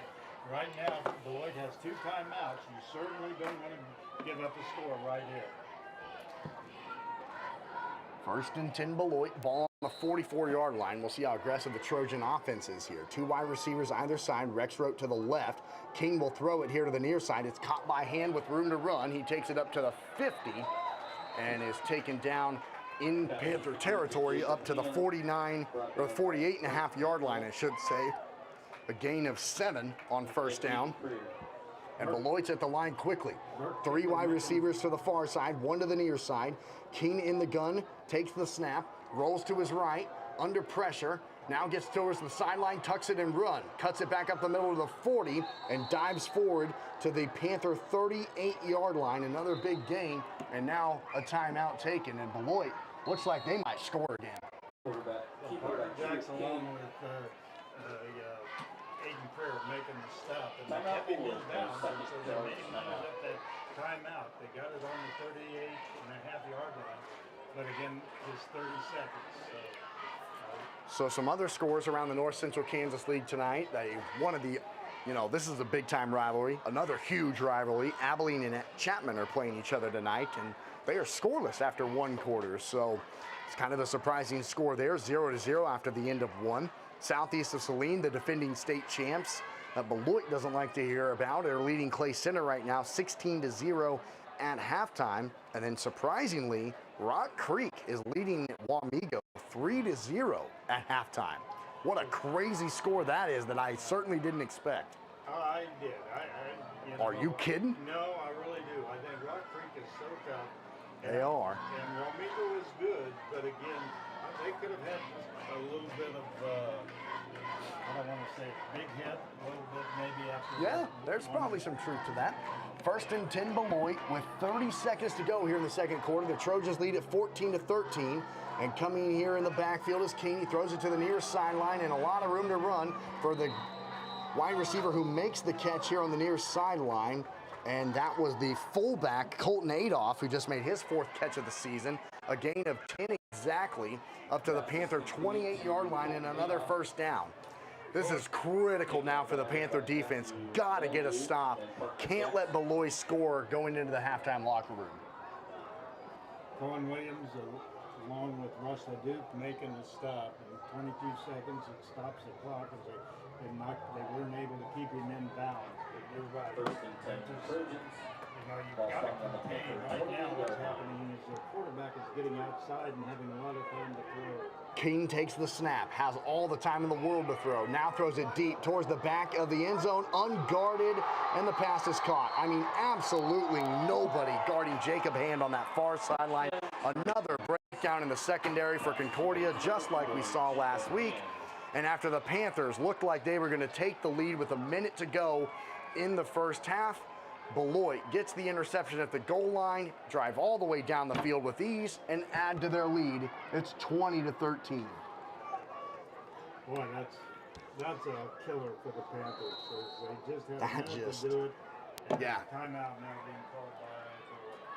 I suppose they're going to try and go for 2 again. Yep, that's a 56-yard touchdown drive that Beloit executed in only a minute. Just cannot happen.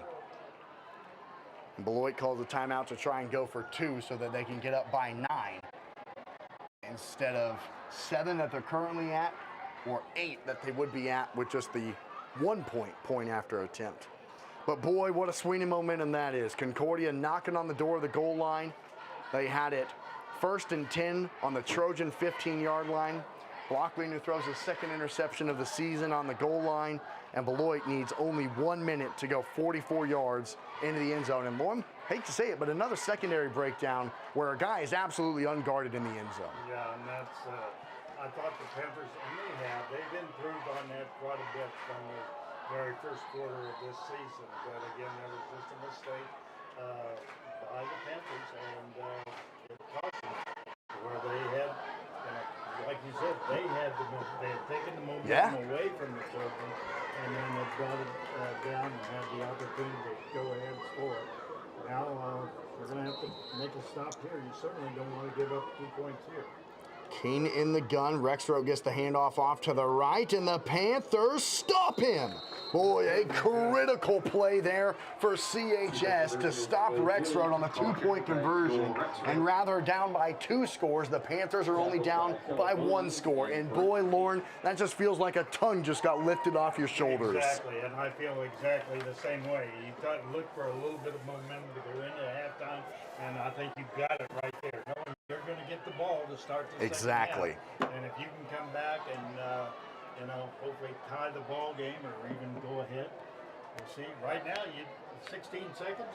Panthers have had a good run back. Aiden Fair has had a good run back. We'll see if he can get another one here. They're going to be kicking with the wind, but again, their kicks have been short. We will also mention, we don't know if it'll necessarily matter, but the Panthers do have 3 timeouts based on how this kick return does end up going. And again, Beloit does have the wind at their back, so that's certainly an advantage when it comes to this special teams play. For Concordia, boy, it just feels so critical going into the halftime locker room after blowing a 13-point lead to now only be down by 1 score at the half. Now I'm going to say it just like I was yelling at the K-State game the other night, beware of the onside kick right Yeah, boy, no kidding. Beloit's got nothing to lose. Here's the kick. They kick it high into the air, and Creer makes the catch at the 20-yard line. He takes it up the middle, bounces it to the outside, breaks out of a tackle, and is cut down at the 38-yard line. Boy, a heck of an effort from Creer. He ran over a kid to get there. Takes off 7 seconds of the clock, so there's 9 seconds to go here in the second quarter. Beloit leads it 20-13. We'll see if the Panthers try anything or just say, hey, let's go to the locker room, reset, down by 7. First and 10 Panthers on the 38-yard line on the right hash. And boy, what a great crowd here tonight. A lot warmer than it was last Friday night, but the wind is keeping it manageable. 2 wide receivers to either side. Blockleaner in the gun, takes the snap, and is looking to throw. He steps up in the pocket, throws it across the middle, and there's nobody there. Well, the intended receiver is part of Jackson, about 15 yards downfield in that just little curl, sets right into that zone, and the ball is just overthrown a little bit. I can do that again. 4 seconds to go here in the quarter, and head coach Wilderman calls a timeout to try and draw up one kind of miracle kind of play here. We'll see, but certainly has been a roller coaster of a first half for both teams, I would say. I don't know if either coaching staff is probably happy with the way that Beloit started the game. I'm sure longtime head coach Brad Gober wasn't pleased, and I'm sure head coach Brad Wilderman not pleased with blowing a 13-point lead in the Panthers case. So we'll be very curious to see how these teams come out, make some adjustments to start the third quarter in this long-time rivalry in front of this really great crowd on a Friday night. There's 4 seconds left, so this will be the final play no matter what happens with it. Just kind of see how creative you can be. In other words, isn't this every coach's dream? Just go crazy. Drop the craziest play you can think of. Here's Blockleaner in the gun, takes the snap and just kind of tucks it. Now he'll bounce it to the left side, cuts it up to the 50-yard line, and is taken down right there by Brendan Purvis, and that will end the first half after a gain into Trojan territory up to the 48-yard line. So Concordia led this game at one point 13-0, and Beloit at the end of the first half leads it 20-13. It's time for the Panther halftime show on KNCK Radio, and we'll be back in 2 minutes.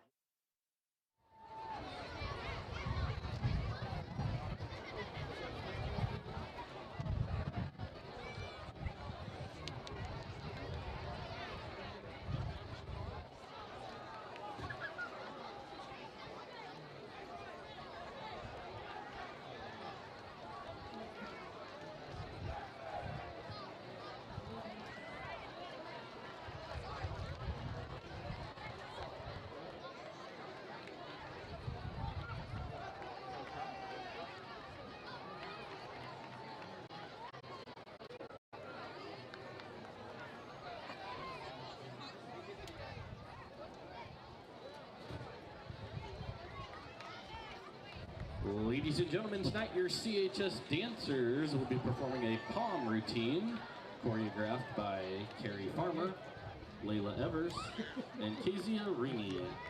Please welcome your CHS dance squad. Freshman Presley Marsh, Trinity Bashar, sophomores Kezia Ringy, Layla Evers, Morgan Lister, Tegan Bro, Junior Peyton Cruiser, and Carrie Farmer. Dance is under the direction of Maria Leduc, Bobby McWhorter, and Nikki Henderson.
and gentlemen, please welcome the pride of all Concordia, your Concordia High School Marching Panthers.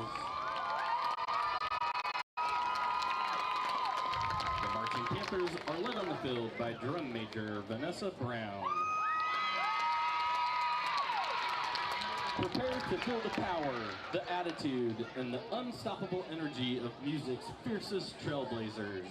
Tonight's show is a celebration of bold voices, electrifying performances, and the rock legends who broke barriers and redefined what it means to be a diva. This is more than music. It's a tribute to the women who rock the world. Get ready for Divas of Rock.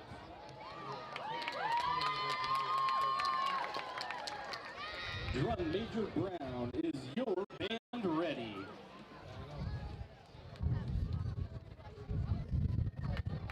Then Marching Panthers, you may take the field.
Marching Panthers are directed by Mr. Stuart Braggy and assisted by Renata Knox. The color guard captains are Tegan Bro and Lillian McNutt. And the drumline captain is Allison Finley.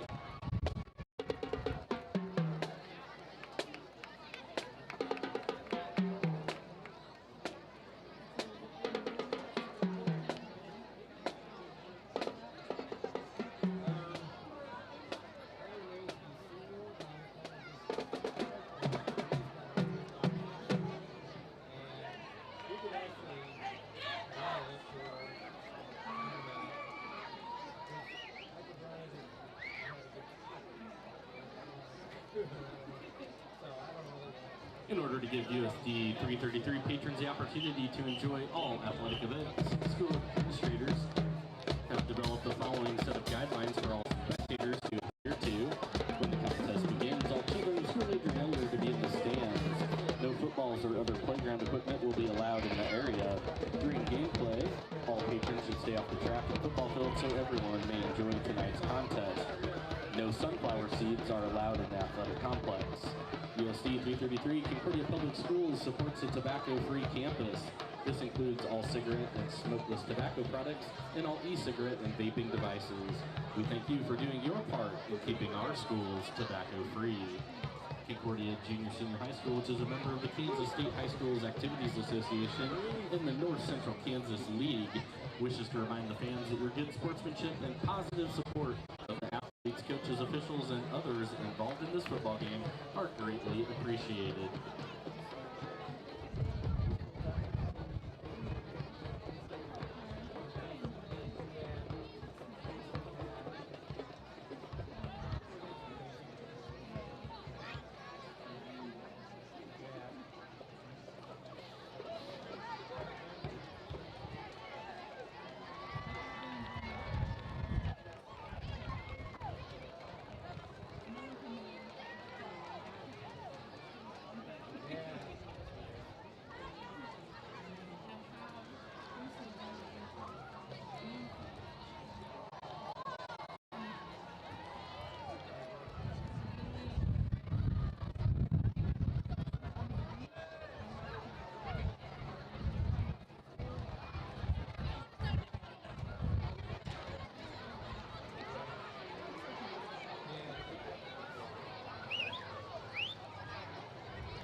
All right, at this time, we need the junior cheer girls to make their way down onto the track. Again, the junior cheer girls.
Sports fans, tonight we are joined by over 70 junior cheerleaders.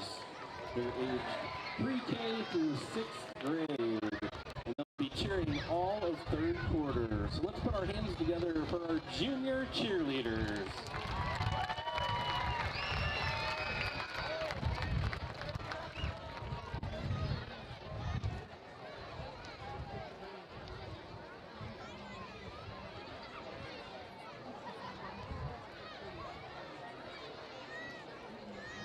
Of Harold M. Clark Stadium. Lauren Swinson, I'm Austin McNorton. As we get you set for quarter number 3, it's Beloit 20, Concordia 13, and the other games that you'd be used to hearing here on KNCK Radio tonight. The Kansas City Royals are getting absolutely killed by the Phillies, 8-2. Not really a surprise there. And Kansas State leads the other Wildcats in the Big 12 of Arizona, 3-0 with 7:42 to go in the first quarter. Lauren, your keys to the second half, my friend. No mistakes. There's no mistakes, no interceptions, no fumbles. And I just really think that's the key. I think this Panther team can dominate this Trojan team. Yeah, they just need to go out and do it right now.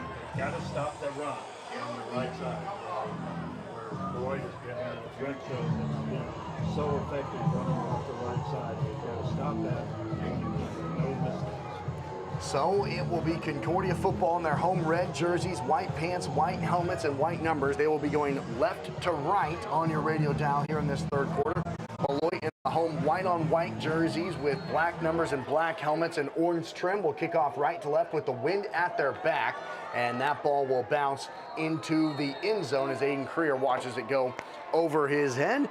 It'll be 1st and 10 Panthers from their own 20-yard line going left to right with the wind at their back. And that's also a key thing to note, that the Panthers will have the wind at their back in the fourth quarter. But would love to try and tie up the ball game here for Concordia. And here comes Drake Blockleiner and company, who the story of the first half was big pass plays across the middle of the field. 9 of 13 for 201 yards. 1 touchdown, 1 interception. 2 touchdowns. 2. Yep, he had a touchdown to Parker Jackson and Aiden Creer. 2 wide receivers to the near side. Blockleiner in the gun with Matthew Nowyu to his left. Drake takes the snap, kicks it up the middle himself, and good blocking, and there he goes, fighting forward all the way up to the 28-yard line. A good pickup on first down from the quarterback keeper. You know, that's a nice job, and just 8 yards on the pickup. He followed just Jacob Brooks and Cohen Williams right up the center. They got some nice blocks on a big number 72. And boy, the linebackers were playing a little bit deep. They weren't crowding the line of scrimmage, and he found some nice running backs. It'll be 2nd and 2 for the Panthers. Ball on their own 28-yard line in between the hashes. First drive of the second half.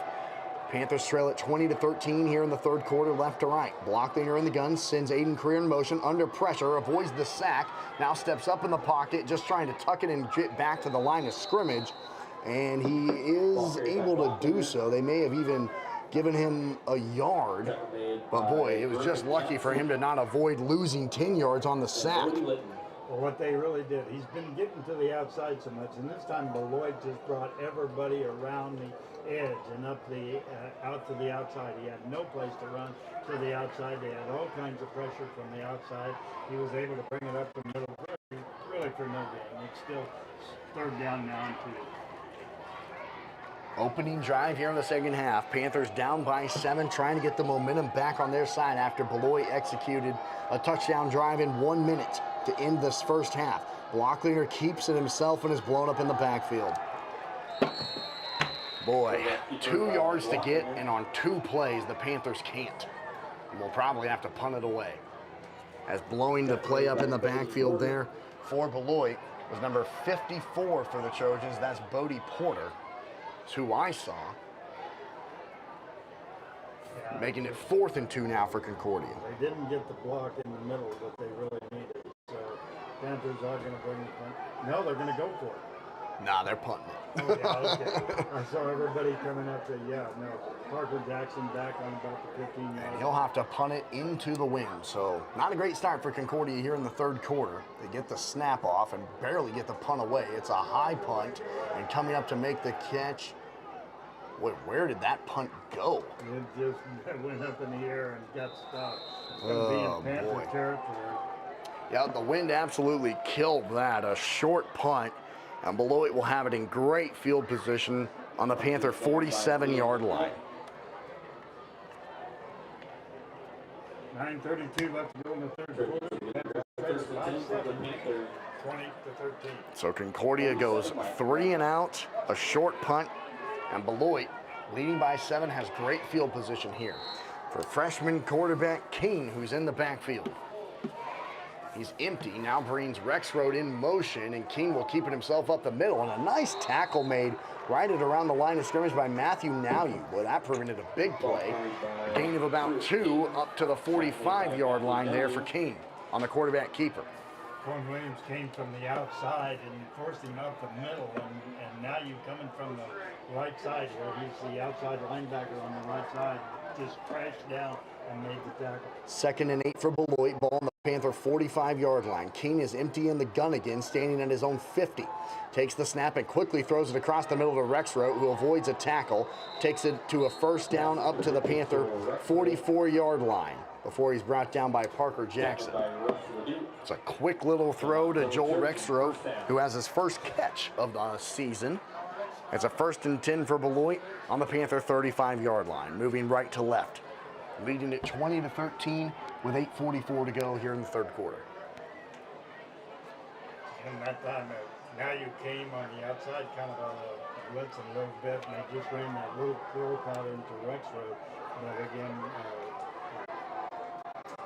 he was there to make a tackle. Rexroad to the left of King in the gun, gets the handoff off to that right side, and there the Panthers are to blow it up. Brayton Hake makes a big tackle for a loss of 3 that time, and there the Beloit Trojans try to run it to the right and lose yardage. Now the Panthers made the adjustment that time, and again, give credit to Brayton Hake as he came up very quickly, and he had to contain this time and forced him to the inside, and he was able to wrestle him around and throw him down for the loss. It's the 6th tackle of the year for Brayton Hake. He also had a fumble recovery last week against Wamego. A loss of 2. It's 2nd and 12 for Beloit. Back on the Panther 37-yard line on the right hash. King is empty in the gun, standing at around the 44. 2 wide receivers to the far side. Rexroad in motion. It's a fake handoff. King is under pressure, avoids the sack, running to the near side. Now throws it deep down the field, and nobody's there. King got absolutely clobbered when he threw it, too, and nobody was there for the Panthers to pick it off, unfortunately. He just took him through it to an open spot and kind of sidearmed. And again, he was running to his right and had to throw back across his body. And he just threw it to an open green spot. You know, it wasn't by any means, and I don't mean that it could have been intentional. This will be a big couple of plays here for the Panthers. Beloit kind of in no man's land, too close to punt, too far for a field goal. It's 3rd and 12 though. King in the gun, takes the snap, immediately under pressure. It's a middle screen, the exact same play the Panthers ran, and they might score. 25-20, 15, and 10-5, and it's a touchdown. He broke 3 tackles on his way to the end zone. Good grief. As Rexroad's into the end zone on the exact same play that the Panthers ran in the first half. Yeah, and that was beautifully executed, just like the Panther play was. But, wow, that's what the Panthers didn't need. They needed to stop right there, and they didn't get it. So, exactly what the Panthers didn't need to start this third quarter. A quick 3 and out, and then giving up a big touchdown on 3rd and long. And Beloit leads at 26-13 with 7:22 to go here in the third quarter, and they will go for 2. King in the gun, takes the snap, rolls out to his right, looking to throw. Now he'll tuck it and run, and he will be short. The nice tackle made there by Aiden Creer as he tried to stretch all 6'5" of him towards the goal line, and he was just a little bit short. 7:22 to go here in the third quarter. Beloit leads at 26-13 after the Panthers led at 13-0. We'll be back in 60 seconds on KNCK Radio.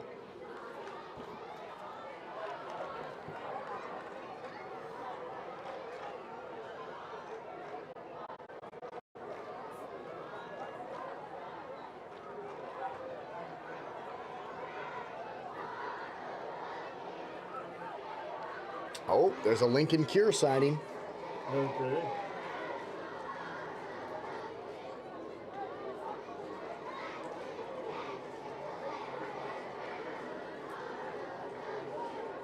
Good block from Cure, honestly. He was a lead blocker on that play. Do anything good? Yeah, we got about a 10-yard run from Dylan Edwards, thanks to Lincoln Cure.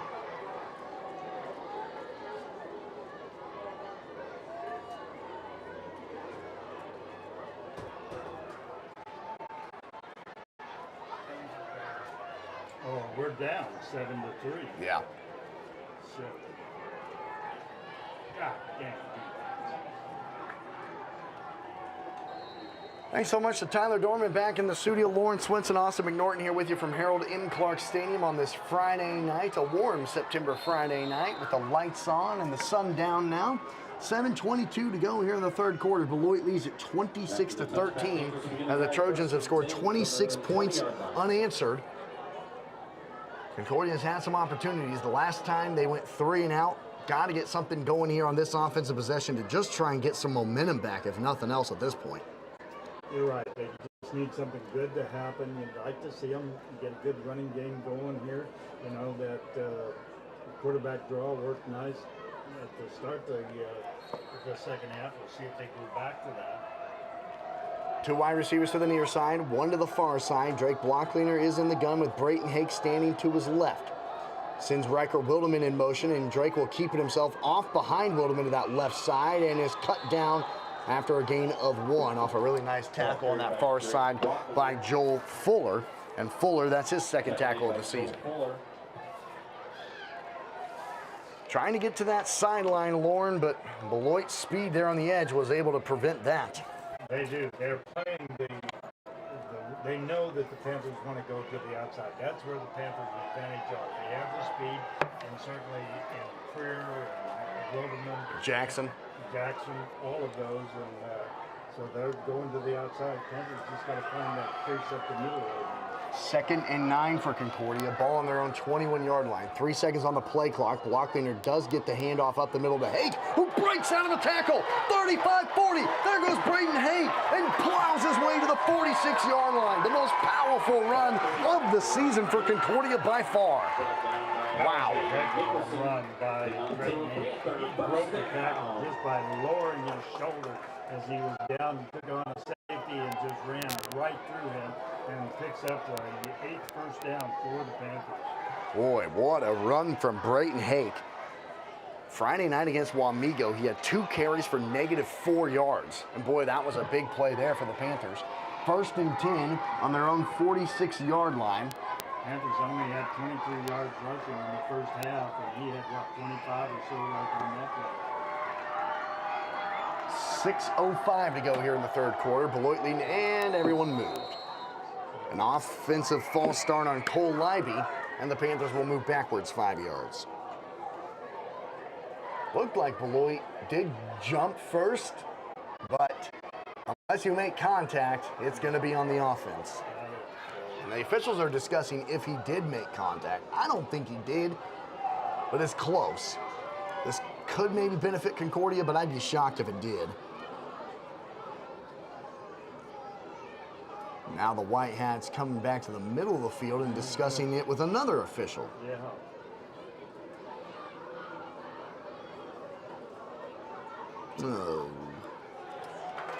Oh, and it is on Beloit. Well, what do I know, right? Goodness. So they do end up determining that Beloit was across the neutral zone and got Cole Libby to jump. I mean, even the way that Cole reacted, he stood up and put both hands on the top of his helmet saying, geez, that's on me.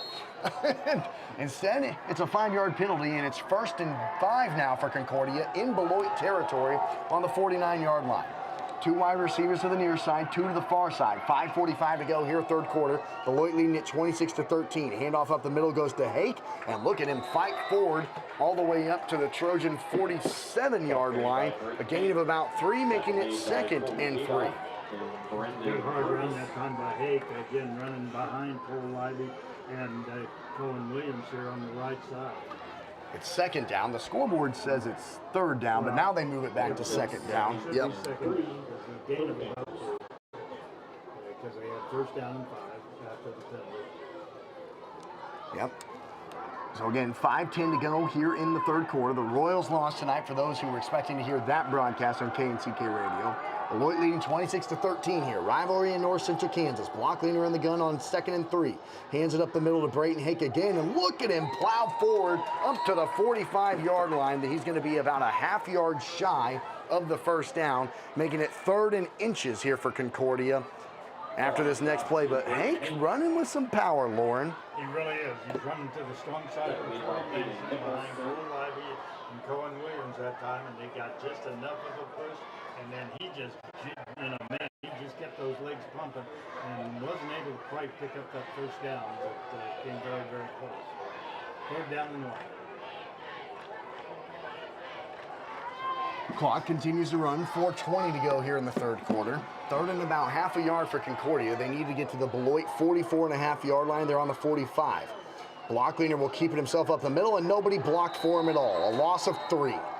I mean, just nobody. He got hit before he even had the football in his hands. Well, what happened is they wanted to run it to the right side, and they pulled the right guard, I believe it was, and got over there, but nobody got blocked on the backside. If he could have hit the hole a lot faster, he would have had it. The hole was open where they wanted to go, but he just didn't hit it fast enough as the Trojans had penetration. They're going to go for it here. They're punting it. Oh, yeah, they are. Geez, I keep thinking they're going to do it. Well, they may call timeout. Concordia had it 3rd and inches, and they lose 3 yards. And they set up to punt. They called a timeout. We'll see if they end up punting it. 3:39 to go here in the third quarter. Beloit has scored 26 points unanswered to lead it 26-13. And an update from Tucson, Arizona. Arizona leading Kansas State 7-3 at the end of the first quarter. K-State has the ball. They do, yep. I'm not sure just what. So, anyway, the interesting play call here for the Panthers and Coach Wilderman. And he's over the officials talking to Parker Jackson. The ball is on the Beloit 47-yard line. Concordia needs to get it to the Beloit 44-yard line. And we'll see if the Panthers are in fact punting it, or they will try to go for it here on a critical 4th and 3 here with 3:39 to go in the third. 2 wide receivers to either side. Matthew Nowyu to the left, a block leader in the gun. Drake steps back looking to throw. Under pressure, it's caught at the 40-yard line, first down. What a play and what a catch by Cale Schrader. First down, Panthers up to the 40. Nice curl there. Cale Schrader was a wide out here on the near side First down, Panthers. and like that was on in the slot position, but McNutt ran deep, and Cale Schrader just ran the curl to the inside. Perfect bullet thrown right to him, made the catch, got the first down. 3:15 to go here in the third quarter. It's 1st and 10 Concordia, ball on the Beloit 40 right hash. Blocklinger in the gun, now you do his right. Drake takes the snap, will follow Matthew up the middle and fall forward for a gain of 1 up to the, a gain of 2 up to the 38.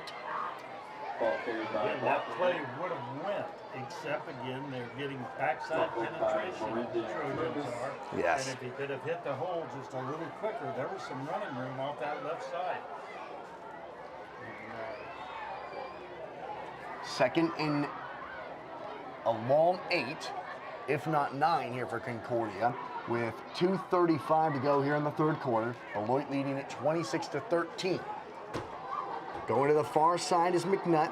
Here on the near side is Schrader. Blockleaner on the gun, Hake to his left, and Ian Loudermilk in there as a blocker. And Drake Blockleaner will follow Hake and Loudermilk forward up to the Beloit 34-yard line, making it 3rd and much more manageable here for the Panthers. And that time they got him. Again, Brody Knox, I believe, along with Caden Stein, they got a nice block on that left side. And again, you talked about it. Hake leading the way up there, got a back block on the linebacker, and picked up those 4 yards. 3rd down and 1 now for the Panthers. Concordia completed a 4th and 3 on this drive. Now they have it 3rd and 5. They need to get to the Beloit 30 to keep the drive alive. Play clock winding down to 7. Blocklinger in the gun will keep it himself, trying to fight forward up the middle, and that's not going to do enough. He gets to the 33-yard line, a gain of 2. And here we go again, Lauren. 4th and 3 here for the Panthers. Panthers have just been able to run the ball up the middle, not pick up quite the necessary yardage that they need. They were able to complete the pass, or complete the pass. 4th and 3 for the Panthers. See what they do this side. This time, Schrader and David Russell Duke on this side. No. Here's Blocklinger in the gun, Hake to his left. 4th and 3 for Concordia. Blocklinger has time, throws across the middle. It's a high throw, but caught! Oh my goodness, Schrader again makes the catch off a really difficult throw from Blocklinger, and the Panthers keep the drive alive up to the 27-yard line. My goodness, what a catch. That was a heck of a catch. It was the same play that they completed the first down on before, where again, just the slot receiver goes straight up the field. Schrader cuts to the inside and coming across the middle, and Blocklinger, I mean, he threw a bullet that time, and Schrader was able to catch it. 1st and 10, Concordia on the Beloit 27. Blocklinger in the gun, looking to throw out to the far side of the field, and a great pass. The ball is caught and then fumbled out of bounds by Aiden Creer. They'll say Rexroth brought him to the ground and then ripped the ball out. So rather than an incomplete pass, it's a gain of 8 up to the Beloit 20. Good catch by Creer and able to pull it down. And Creer in the slot, and again, they just, this time, instead of cutting it to the inside, he broke it to the outside. And just a nice throw, straight back, 3-step drop, a nice throw to the outside. And good catch back there. 34 seconds to go here in the 3rd quarter. Beloit leads at 26-13. Handoff up the middle goes to Hake, and he falls forward, close to a 1st down. He needs the 8. He needs the 17. It looks like they'll spot him at the 18. So again, it's 3rd and inches here for Concordia, and I wonder if that will be the final play of the 3rd quarter. And what, boy, Lauren, has been a really fast 3rd quarter. There's only been 3 drives here in this 3rd quarter. And I think it might be, with only 5 seconds, that will be the end of the 3rd quarter. There were only 3 drives total in that 12 minutes of football, and Beloit added to their lead. It's the Trojans 26, Concordia 13. You're tuned into Panther football on KNCK Radio. 12 minutes of football remain. Hold up those 4 fingers, and we'll be back in 60 seconds. Thanks for coming up here, man. Yeah, good to see you.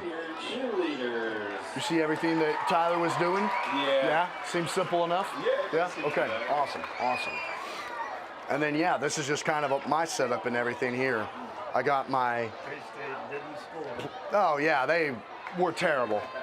So bad. This is kind of my charts here, and here, I'll give you the other one here. So I build these and go through and make the stats and the numbers and all that kind of stuff too. Yep.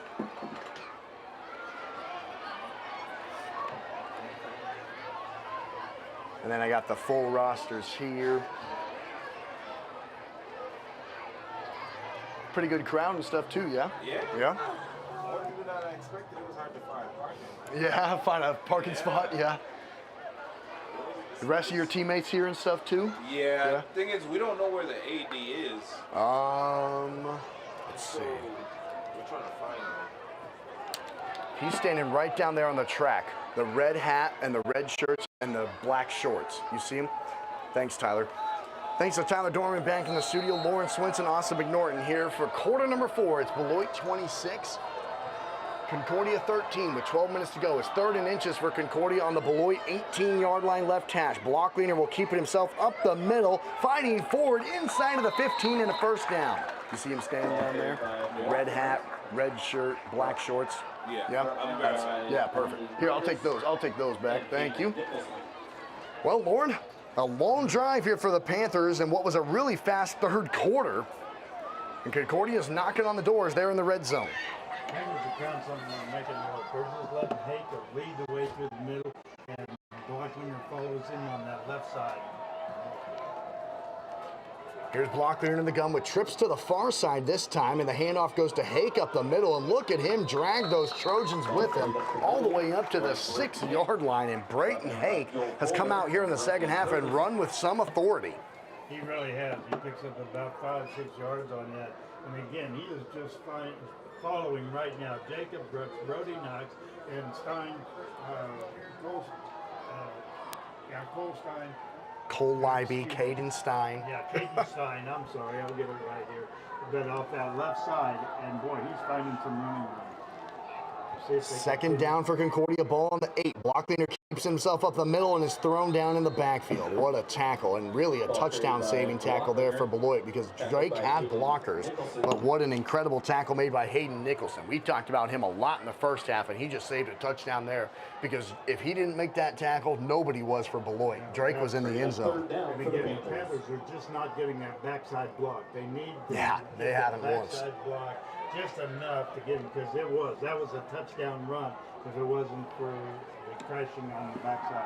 It's 3rd and 4 for Concordia. They can get a first down at the 3. Blockleaner will throw, and it's intercepted. Looking to get it to Parker Jackson. The ball was tipped, and that's the second interception that Drake Blockleaner has thrown on the goal line. That was a heck of a drive. They had the ball. They kept the ball for a long time.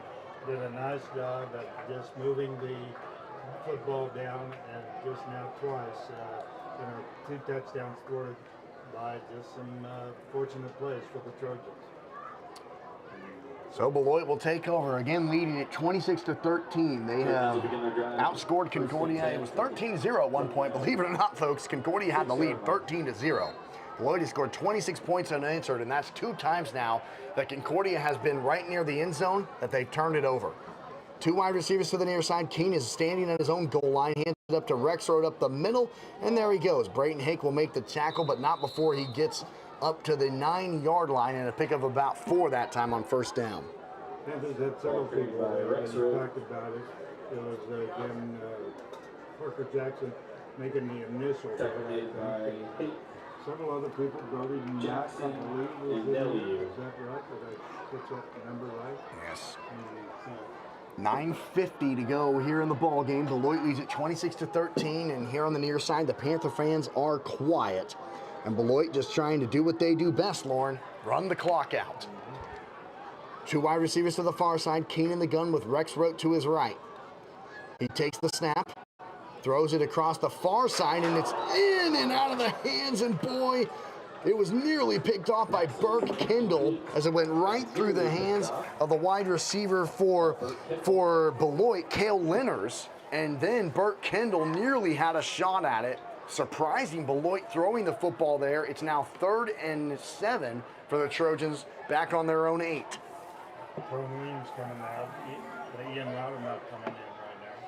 But you're right, man, would that have been nice for a pick 6, and that would have got Panthers right back in this ball game. But right now they need a big 3rd down stop here. 9:29 left to go. Panthers trail at 26-13. Huge play here for the Panther defense. Keene in the gun, takes the snap, has all the time in the world to throw, and throws it deep downfield, and no flags. Wow. Yes, they were. The pass was thrown deep downfield to Gunnar Gray, and the Beloit sideline going crazy because they know that should have been pass interference on Burke Kendall downfield, I believe, as who was in coverage. I think, and again, I think. Yeah, it was Burke Kendall. He turned the wrong way. The ball was going the other way, and he turned the wrong way. I don't think it's been a complete pass either way. But, right. So now Beloit will have to punt it from their own end zone into the wind. So Concordia should get great field position here after a big-time defensive stop. That's a really good punt, and Aiden Creer will watch it bounce, and look at that thing roll all the way to the 50.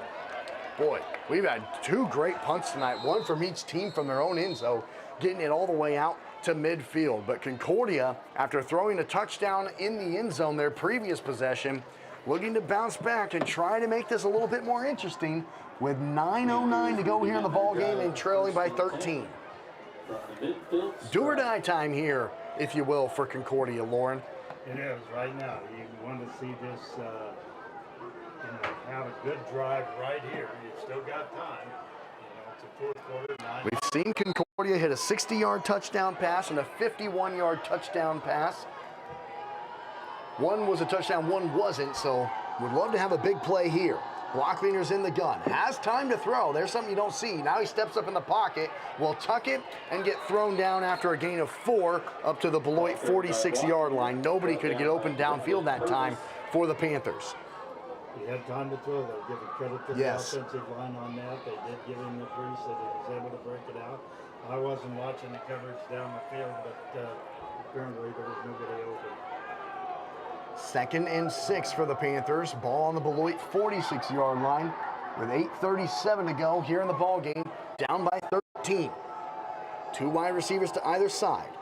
Hake stands to the right of Blockleiner in the gun and gets the handoff up the middle. Oh my gosh! He just ran over 6 Trojans all the way up to the Beloit 35 and absolutely leveled Joel Rexroth. There's something that I don't think has been said ever. Oh my gosh. You could hear the crowd roar and all in unison go, whoa. I mean, he absolutely, it wasn't Rexroth, it was number 41, not 21, and that's Colton Adolph. I mean, absolutely blew him up, and he's still down on the ground. That was crazy. What a run by Brayton Hake. Man alive. Again, Panthers are starting to use him more here in this second half, and it's been very effective, not only as a running back, but they also using him as a lead blocker just off that the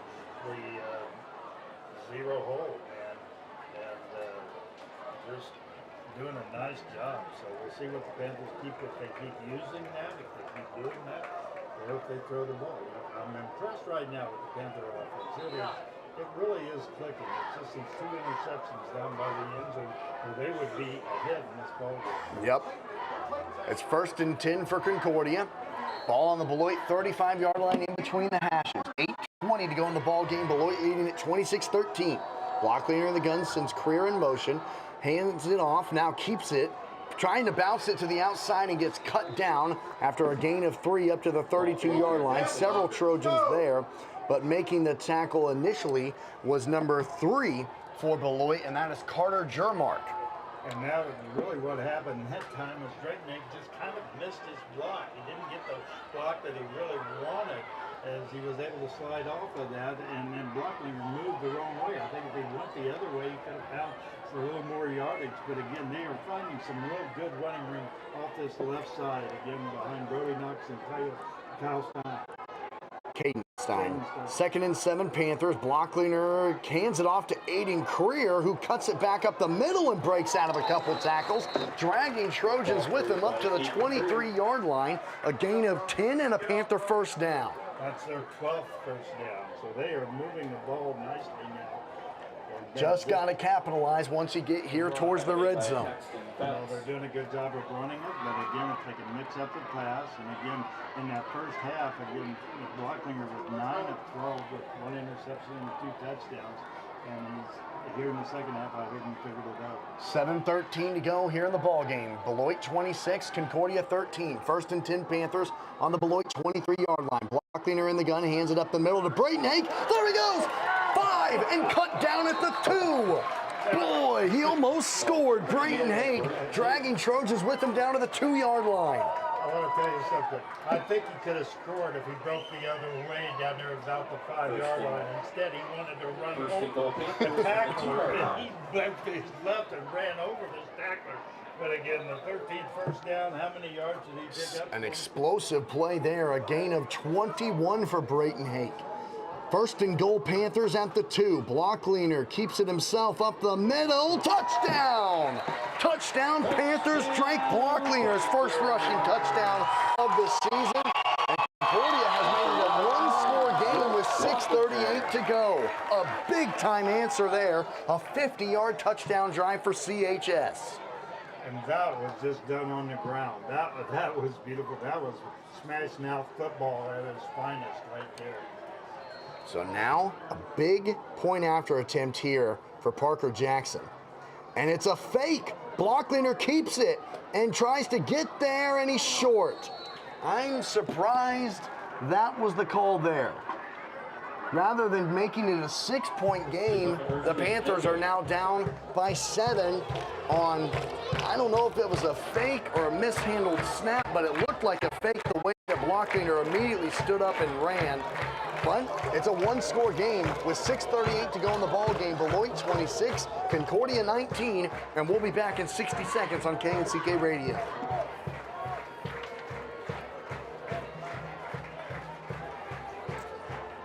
That was confusing.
Parker Jackson's kick goes through the back of the end zone thanks to the wind in his back.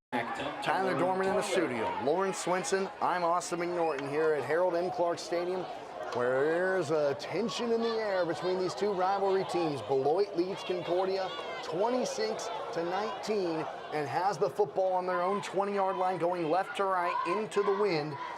An important drive here for both teams, to say the least. In a rivalry game, this is just pure fun.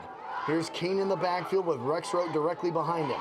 Keene fakes the handoff, rolls to his left, and will throw it out to the flat where it's caught by the fullback.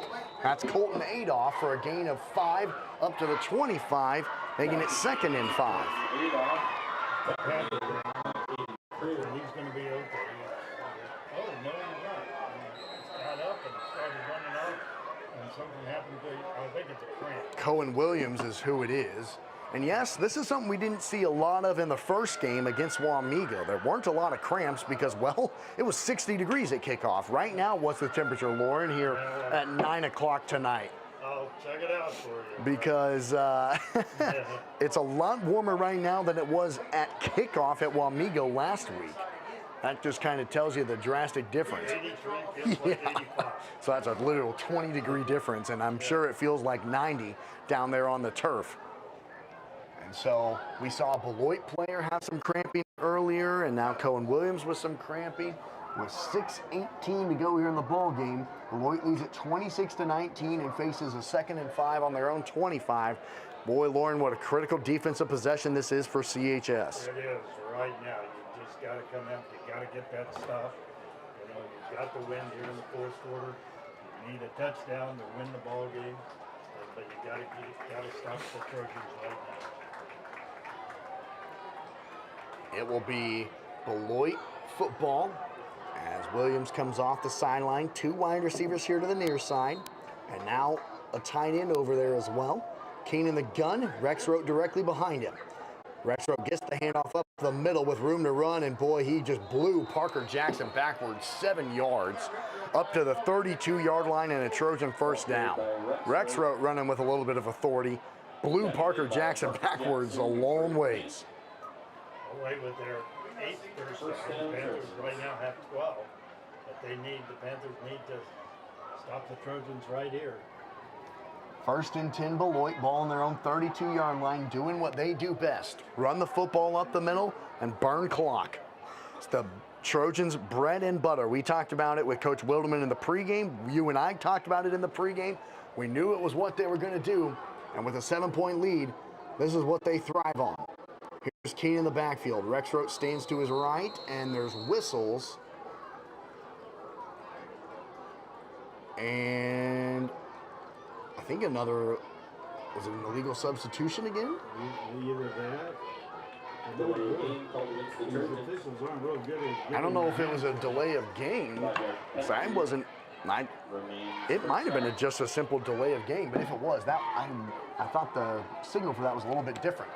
Well, here we go. 1st and 15 now for Beloit, back on their own 27-yard line. And King will keep it himself up the middle, and he's cut down at the 30.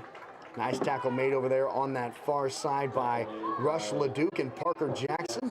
A gain of 3 makes it 2nd and 12 for the Trojans. And this is it for Concordia here. 2nd and long is exactly how you want this Trojan offense to live in. You bet, 2nd and 3rd and long. And so we're down to 5 minutes left in the ballgame. Beloit has taken their time. They're in no hurry right now. Still 18 seconds on the play clock. We are under 5 minutes to go, and the Trojans lead it by 7. Now they come to the line, 7 on the play clock. King in the gun, Rexroth to his left. Now 4 on the play clock. Rexroth gets, or it's a play action, and ball's thrown across the middle and dropped. Good defense from Parker Jackson to knock it out of the hands of Jacob Hand. A 3rd and 12 here. What a massive play in this ball game. And that was a big play because it stopped the clock now at 4:44 to go here in the ball game.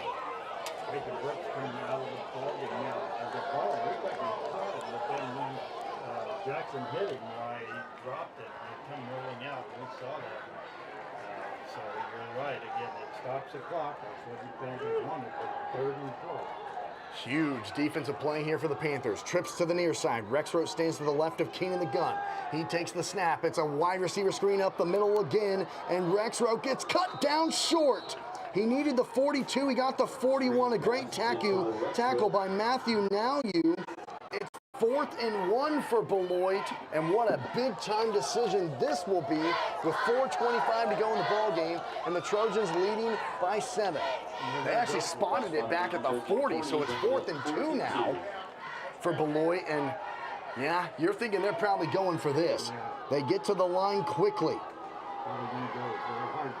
Yep, King in the gun looks towards his sideline. They might run this clock down. 7 on the play clock. Rexroth standing behind King, and yeah, they're going to run this play clock down to 0 and call a timeout. Right. The coach was out on the field right next to the official, and he was just waiting for him to run the play down. 3:56 to go in the ball game. Beloit 26, Concordia 19. 4th and 2 for Beloit, and decision time for Brad Gober when we come back. We'll be back in 30 seconds. You're tuned in to Panther Football on KNCK Radio.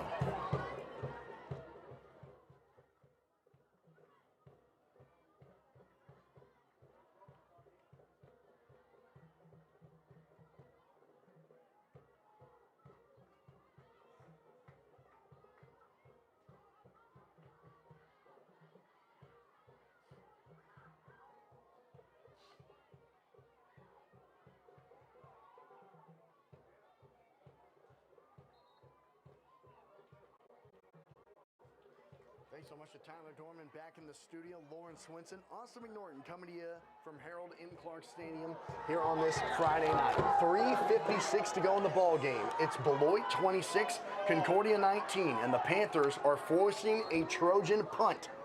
Into the wind is how they will have to punt it. Good snap. The punt is up into the night sky, and coming underneath it, Aiden Creer will let it bounce. And a great bounce for Concordia. It will be down at the 50. An unbelievable bounce for CHS, a net punt of 10 yards. The Panthers had a punt just like that, or very similar to that. So now it turned out it's fair play. So the Panthers have the ball on their own 49-yard line. 3:45 left to go, and the Panthers only have, is it 1 timeout left? No, 2. They have 2 timeouts Yep. left. Wow. We have another Panther down. Again, I do believe it's a 3. Yeah, that's what it looks like for Concordia. I can't see a number, but Lauren, wow, this is a huge drive now. I mean, this is pretty much the ball game here for both teams. Can Beloit hold on and move to 2-0, or can the Panthers pull off the upset over the number 4 ranked team in Class 2A? 3:45 to go in the ball game. The ball will be just inside of the 50 on the Panthers side, so about the 49.5-yard line. Concordia going right to left, the wind at their back. 2 timeouts to work with, down by 7. My goodness. What a game this has been. It has been an exciting high school football game.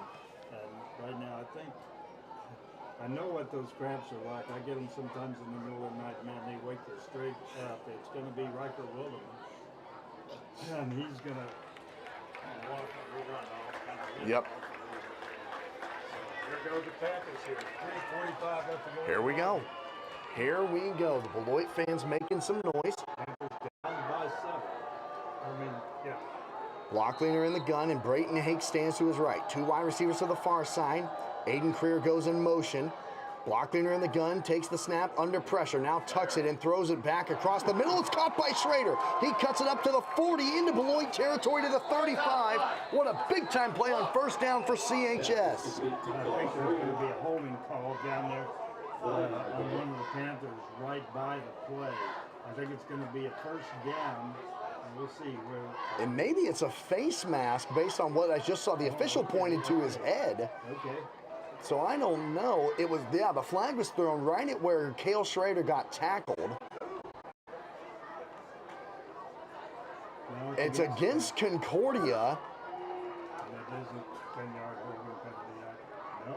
Yeah. They move it all the way back to the Concordia. It's a hold against Concordia right where the tackle is made? Yeah, no, How is that even possible? Well, it was on the end louder milk over on the far side as he was making a block on the defender out there. And that's probably the correct call, I would, because I saw him basically tackle him. So after all that, it's 1st and 6 now for Concordia at the Beloit 46, right hash. Blockleaner in the gun, Hake to his left. Here comes Burke Kindle in motion. It's a low snap. Blockleaner rolls to his left, now back to his right, now throws it across the field, and it's incomplete. Oh, what a catch! Oh my gosh, I thought there's no way that pass was caught, but somehow it was by Schrader, and it's a Panther first down up to the 39-yard line. How in the world did he come down with that one? He just dove for it. That was just one heck of a pass. Wow, Blockleaner rolled to his left first, and then back to his right. Schrader makes the catch, and it's first down, Concordia at the 40. 3:04 to go here in the ball game, down by 7. Blockleaner hands it up the middle to Hake. Big hole for Brayton Hake, and a gain of 7 up to the Beloit 32. Just ran over people again, and what a heck of a... They spot the ball at the 33, a gain of 7 there for Brayton Hake. It's 2nd and 3 for Concordia with 2:43 to go here in the ball game, down 26-19. 2 timeouts left for Concordia. Tense game here at Harold M. Clark Stadium on a Friday night. 2 wide receivers to the near side, 2 to the far side. Blockleaner in the gun will keep it himself up the middle and falls forward to the 31. A gain of 2, making it 3rd and 1. And there will be a timeout by Concordia. 2:21 to go in the ball game. Beloit 26, Concordia 19. It's 3rd and 1 when we come back, and now I wonder if it will be in fact a timeout because a Trojan is injured. Yeah, he's down, and I think it's a cramp also. So we'll see if the timeout, or if they even did call timeout, is the question now for Concordia. What we're going to do is, I think they are going to say it is a timeout, so we'll be back in 60 seconds. 3rd and 1 coming up for CHS when we come back.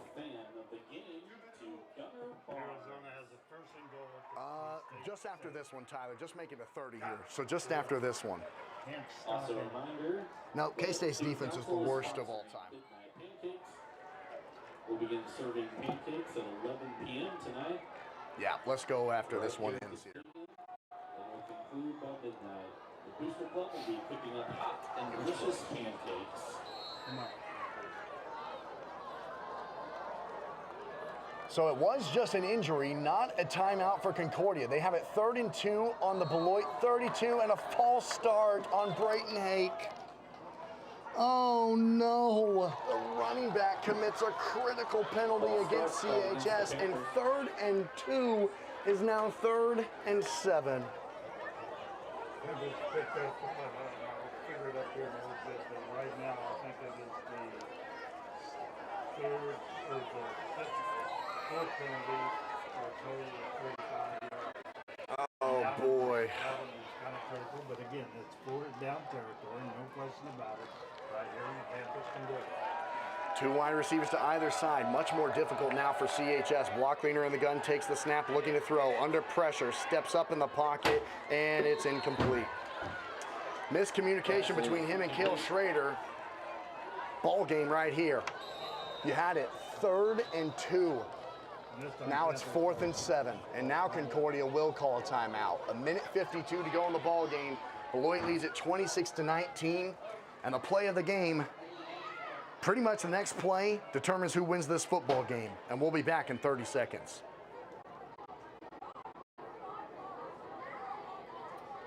Fourth and goal at the Kansas State 1, Arizona. Yep.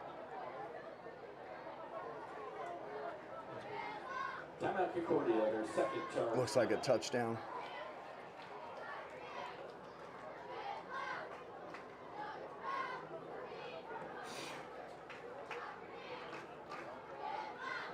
Looks like Arizona got a touchdown. Good day. Yep, because again, K-State can't stop it. Thanks so much to Tyler Dorman back in the studio. Lauren Swinson, I'm Austin McNorton, coming to you from Harold M. Clark Stadium here in Concordia, Kansas. Play of the game right here.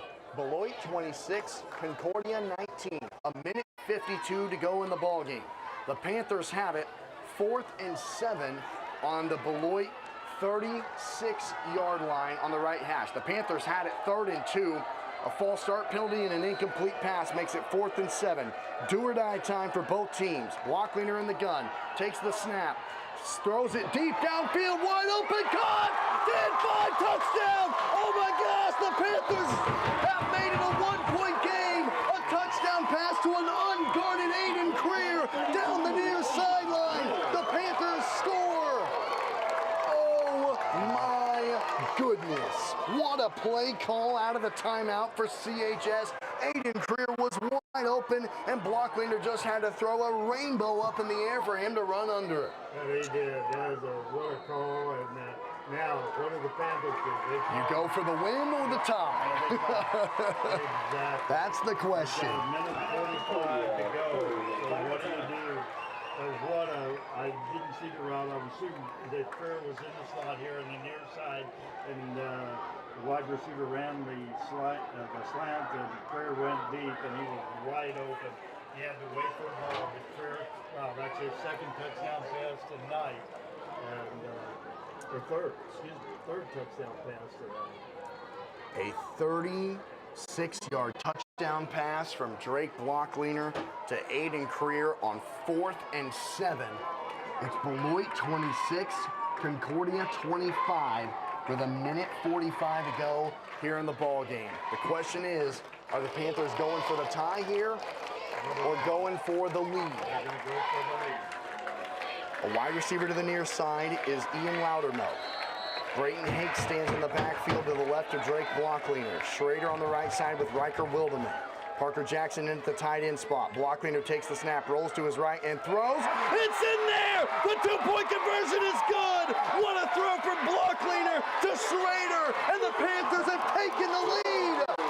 Concordia 27, Beloit 26. The 2-point conversion is good!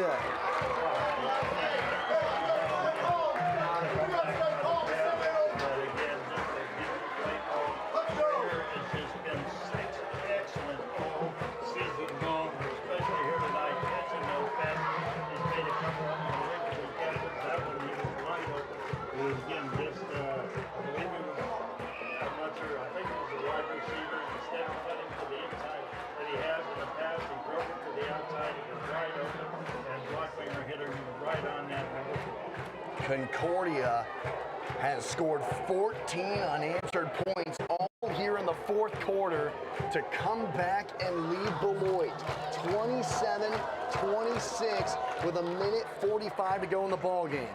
Now, I hate to bring this up, but we have seen Beloit execute a 56-yard touchdown drive with 1 minute.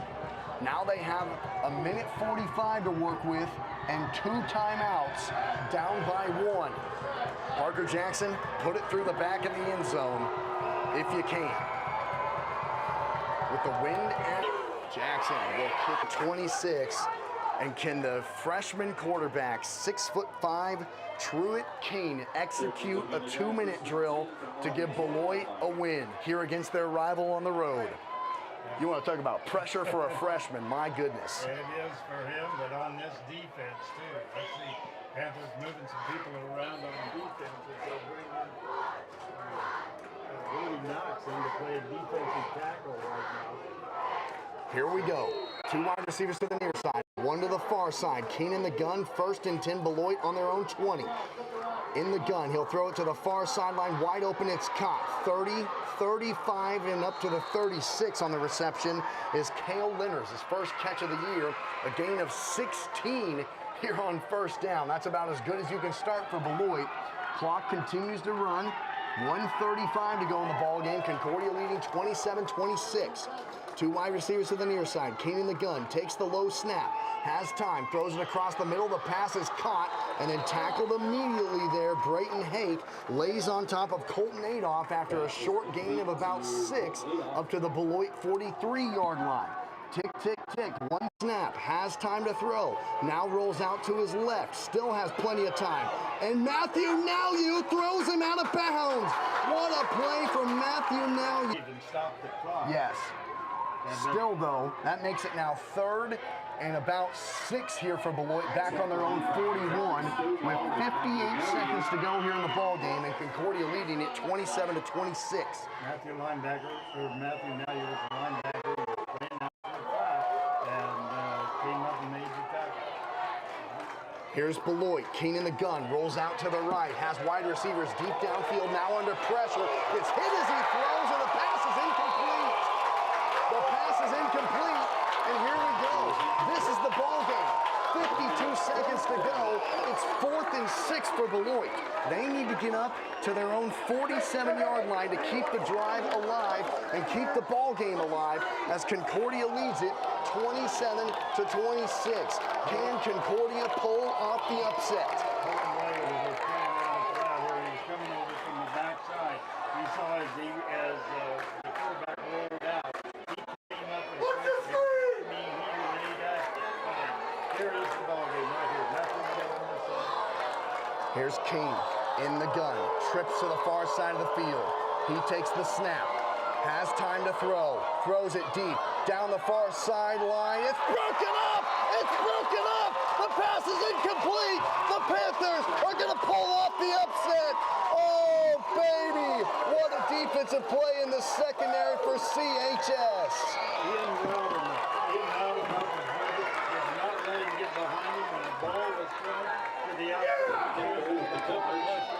And then Burt Kendall downfield breaks the ball up at the last second, and the Panthers have scored 14 points unanswered in this 4th quarter and now can go into victory formation.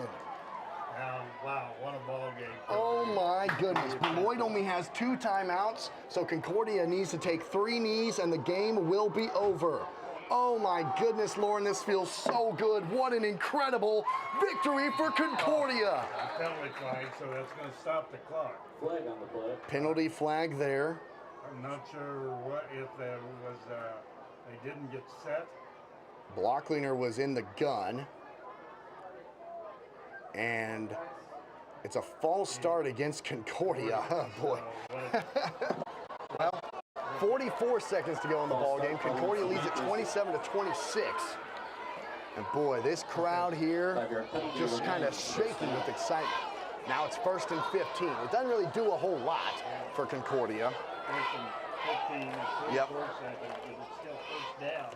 So it's going to, the time Yeah, really doesn't do a whole lot there for CHS. Not a back-breaking penalty by any means, but oh my goodness, this is one of the greatest wins in program history and definitely the biggest win of Brad Wilderman's career.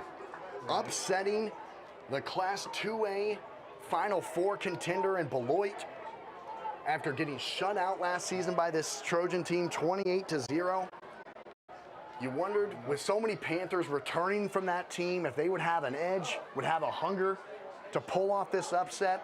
And Drake Blockleiner, Aiden Creer and company in that 4th quarter, down by 13, pulled it off.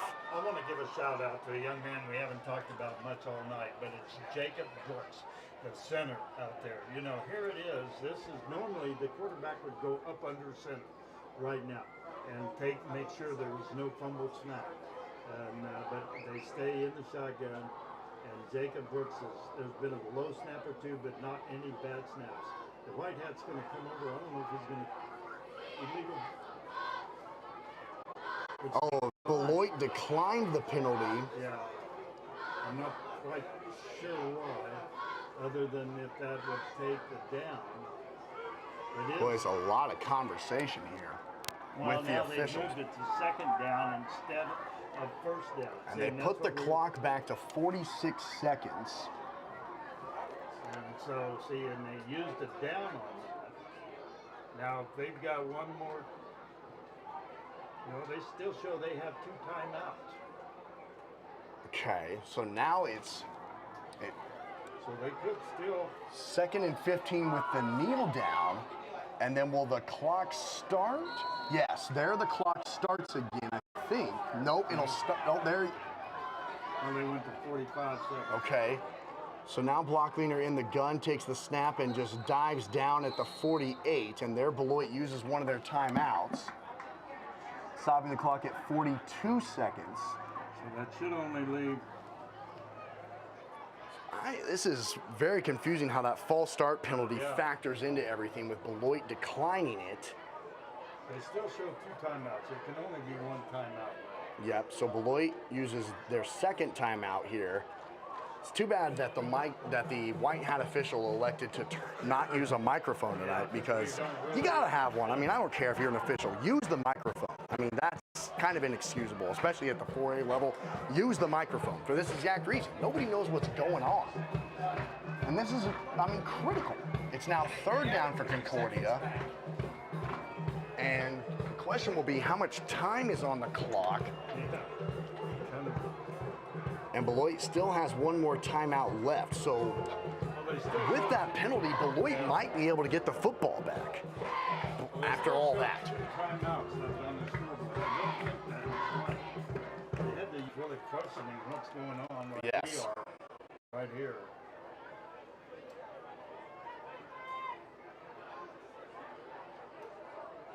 Anyway, it's 42 seconds. The Panthers have a 1-point lead, and it is 3rd down and about 15. Blockleaner hands it up the middle to Brayton Hake, who has a big hole, and that runs off some clock all the way up to the Beloit 37-yard line is where he takes the football on that running play.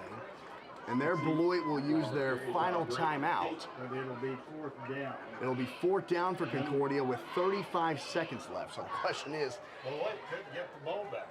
They definitely could. But here, Panthers probably, you'll run something, I would think, run it around and around and around. But no, you've got to get that 1st down. You've got to get that 1st down right now. And if they can do it, it's 4th down and 6.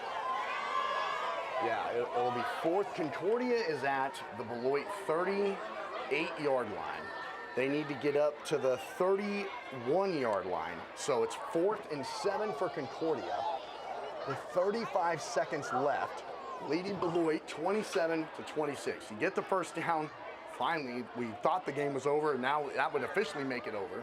If not, Beloit would get the football back and have a chance at a miracle, which would be wild after everything we just said.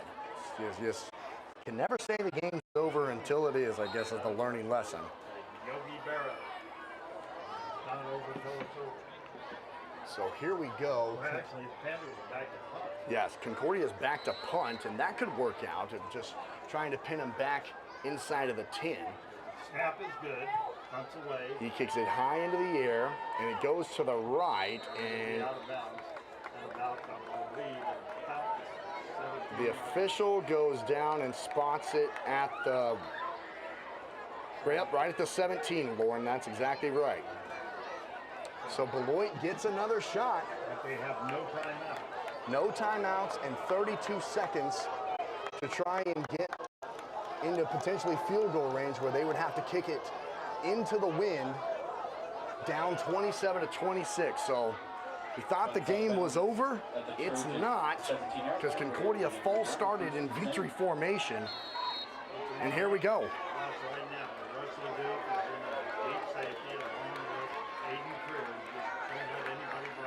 Here's King. He throws it to the sideline. It's caught, and then stepping out of bounds after a gain of 10 is Cale Lenners. 28 seconds to go. 1st and 10 for Beloit. Ball on their own 27-yard line, left hash. Concordia leading it 27-26. Crazy how this has kind of transpired in the last 90 seconds of this ballgame. Actually hurt the Panther. Drastically. So here we go. 1st and 10 for Beloit. Freshman quarterback Truett King with trips to the near side. He's empty in the gun, takes the snap, has time to throw, and does across the middle of the field, and it's broken up. Good pass defense there from Parker Jackson to break the pass up across the middle for Colton Adolph. Incomplete pass at 2nd and 10 with 22 seconds to go here in the ballgame. Boy, this is dragging out. Just nothing easy, is there, in this great game that we all love. We're going to be right back here at Maryland Park Stadium next Friday night as we take on the Abilene Cowboys.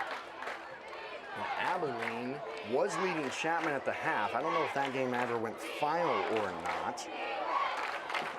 2 wide receivers to the near side, 2 to the far side. 2nd and 10 for Beloit. King has all the time in the world to throw, and he does deep across the middle of the field, and it's caught. All the way up to the Panther 45-yard line. On the catch was Cale Lenners, making the catch deep down the field. The clock will start. 14 seconds left in the ball game. 13 seconds now, and King waits on the snap and spikes it with 9 seconds to go in the ball game. Concordia leads it 27-26, and Beloit has it 2nd and 10, now on the Panther 45-yard line. On that last play, again, a long pass play, but it was rush like this, it was not just big, and he came up and made the tackle immediately, so there was no gain after he made the catch, but it's a long catch, so 45 yards, they probably got one, maybe 2 plays. Yeah, they just got to keep them out of the end zone. 6 seconds on the play clock. King, empty in the gun, takes the snap. He drops back to his own 45 and throws it deep down the far sideline. It's intercepted! The Panthers pick it off, and they will walk off a victory!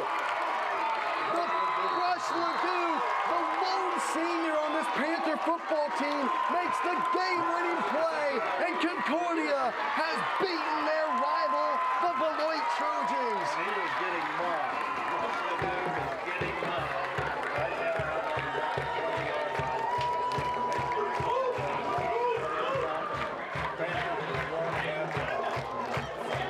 Final score, Concordia 27, Beloit 26, as the Panthers pull off an unbelievable upset, scoring 14 unanswered points in the 4th quarter to win in front of their home crowd and move to 500 on the season. Oh my goodness, what a victory.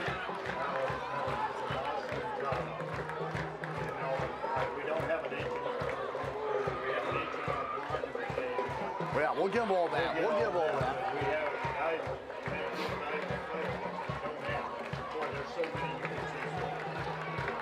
The Panther Harold M. Clark Stadium is celebrating like I've never seen before. Always beating a rival just tastes that much sweeter. In the fashion that the Panthers did, with a comeback in the 4th quarter, down by 13. And it looked like after the Panthers were down by 13, they threw an interception on the goal line and had to come all the way back with less than 10 minutes to go. Concordia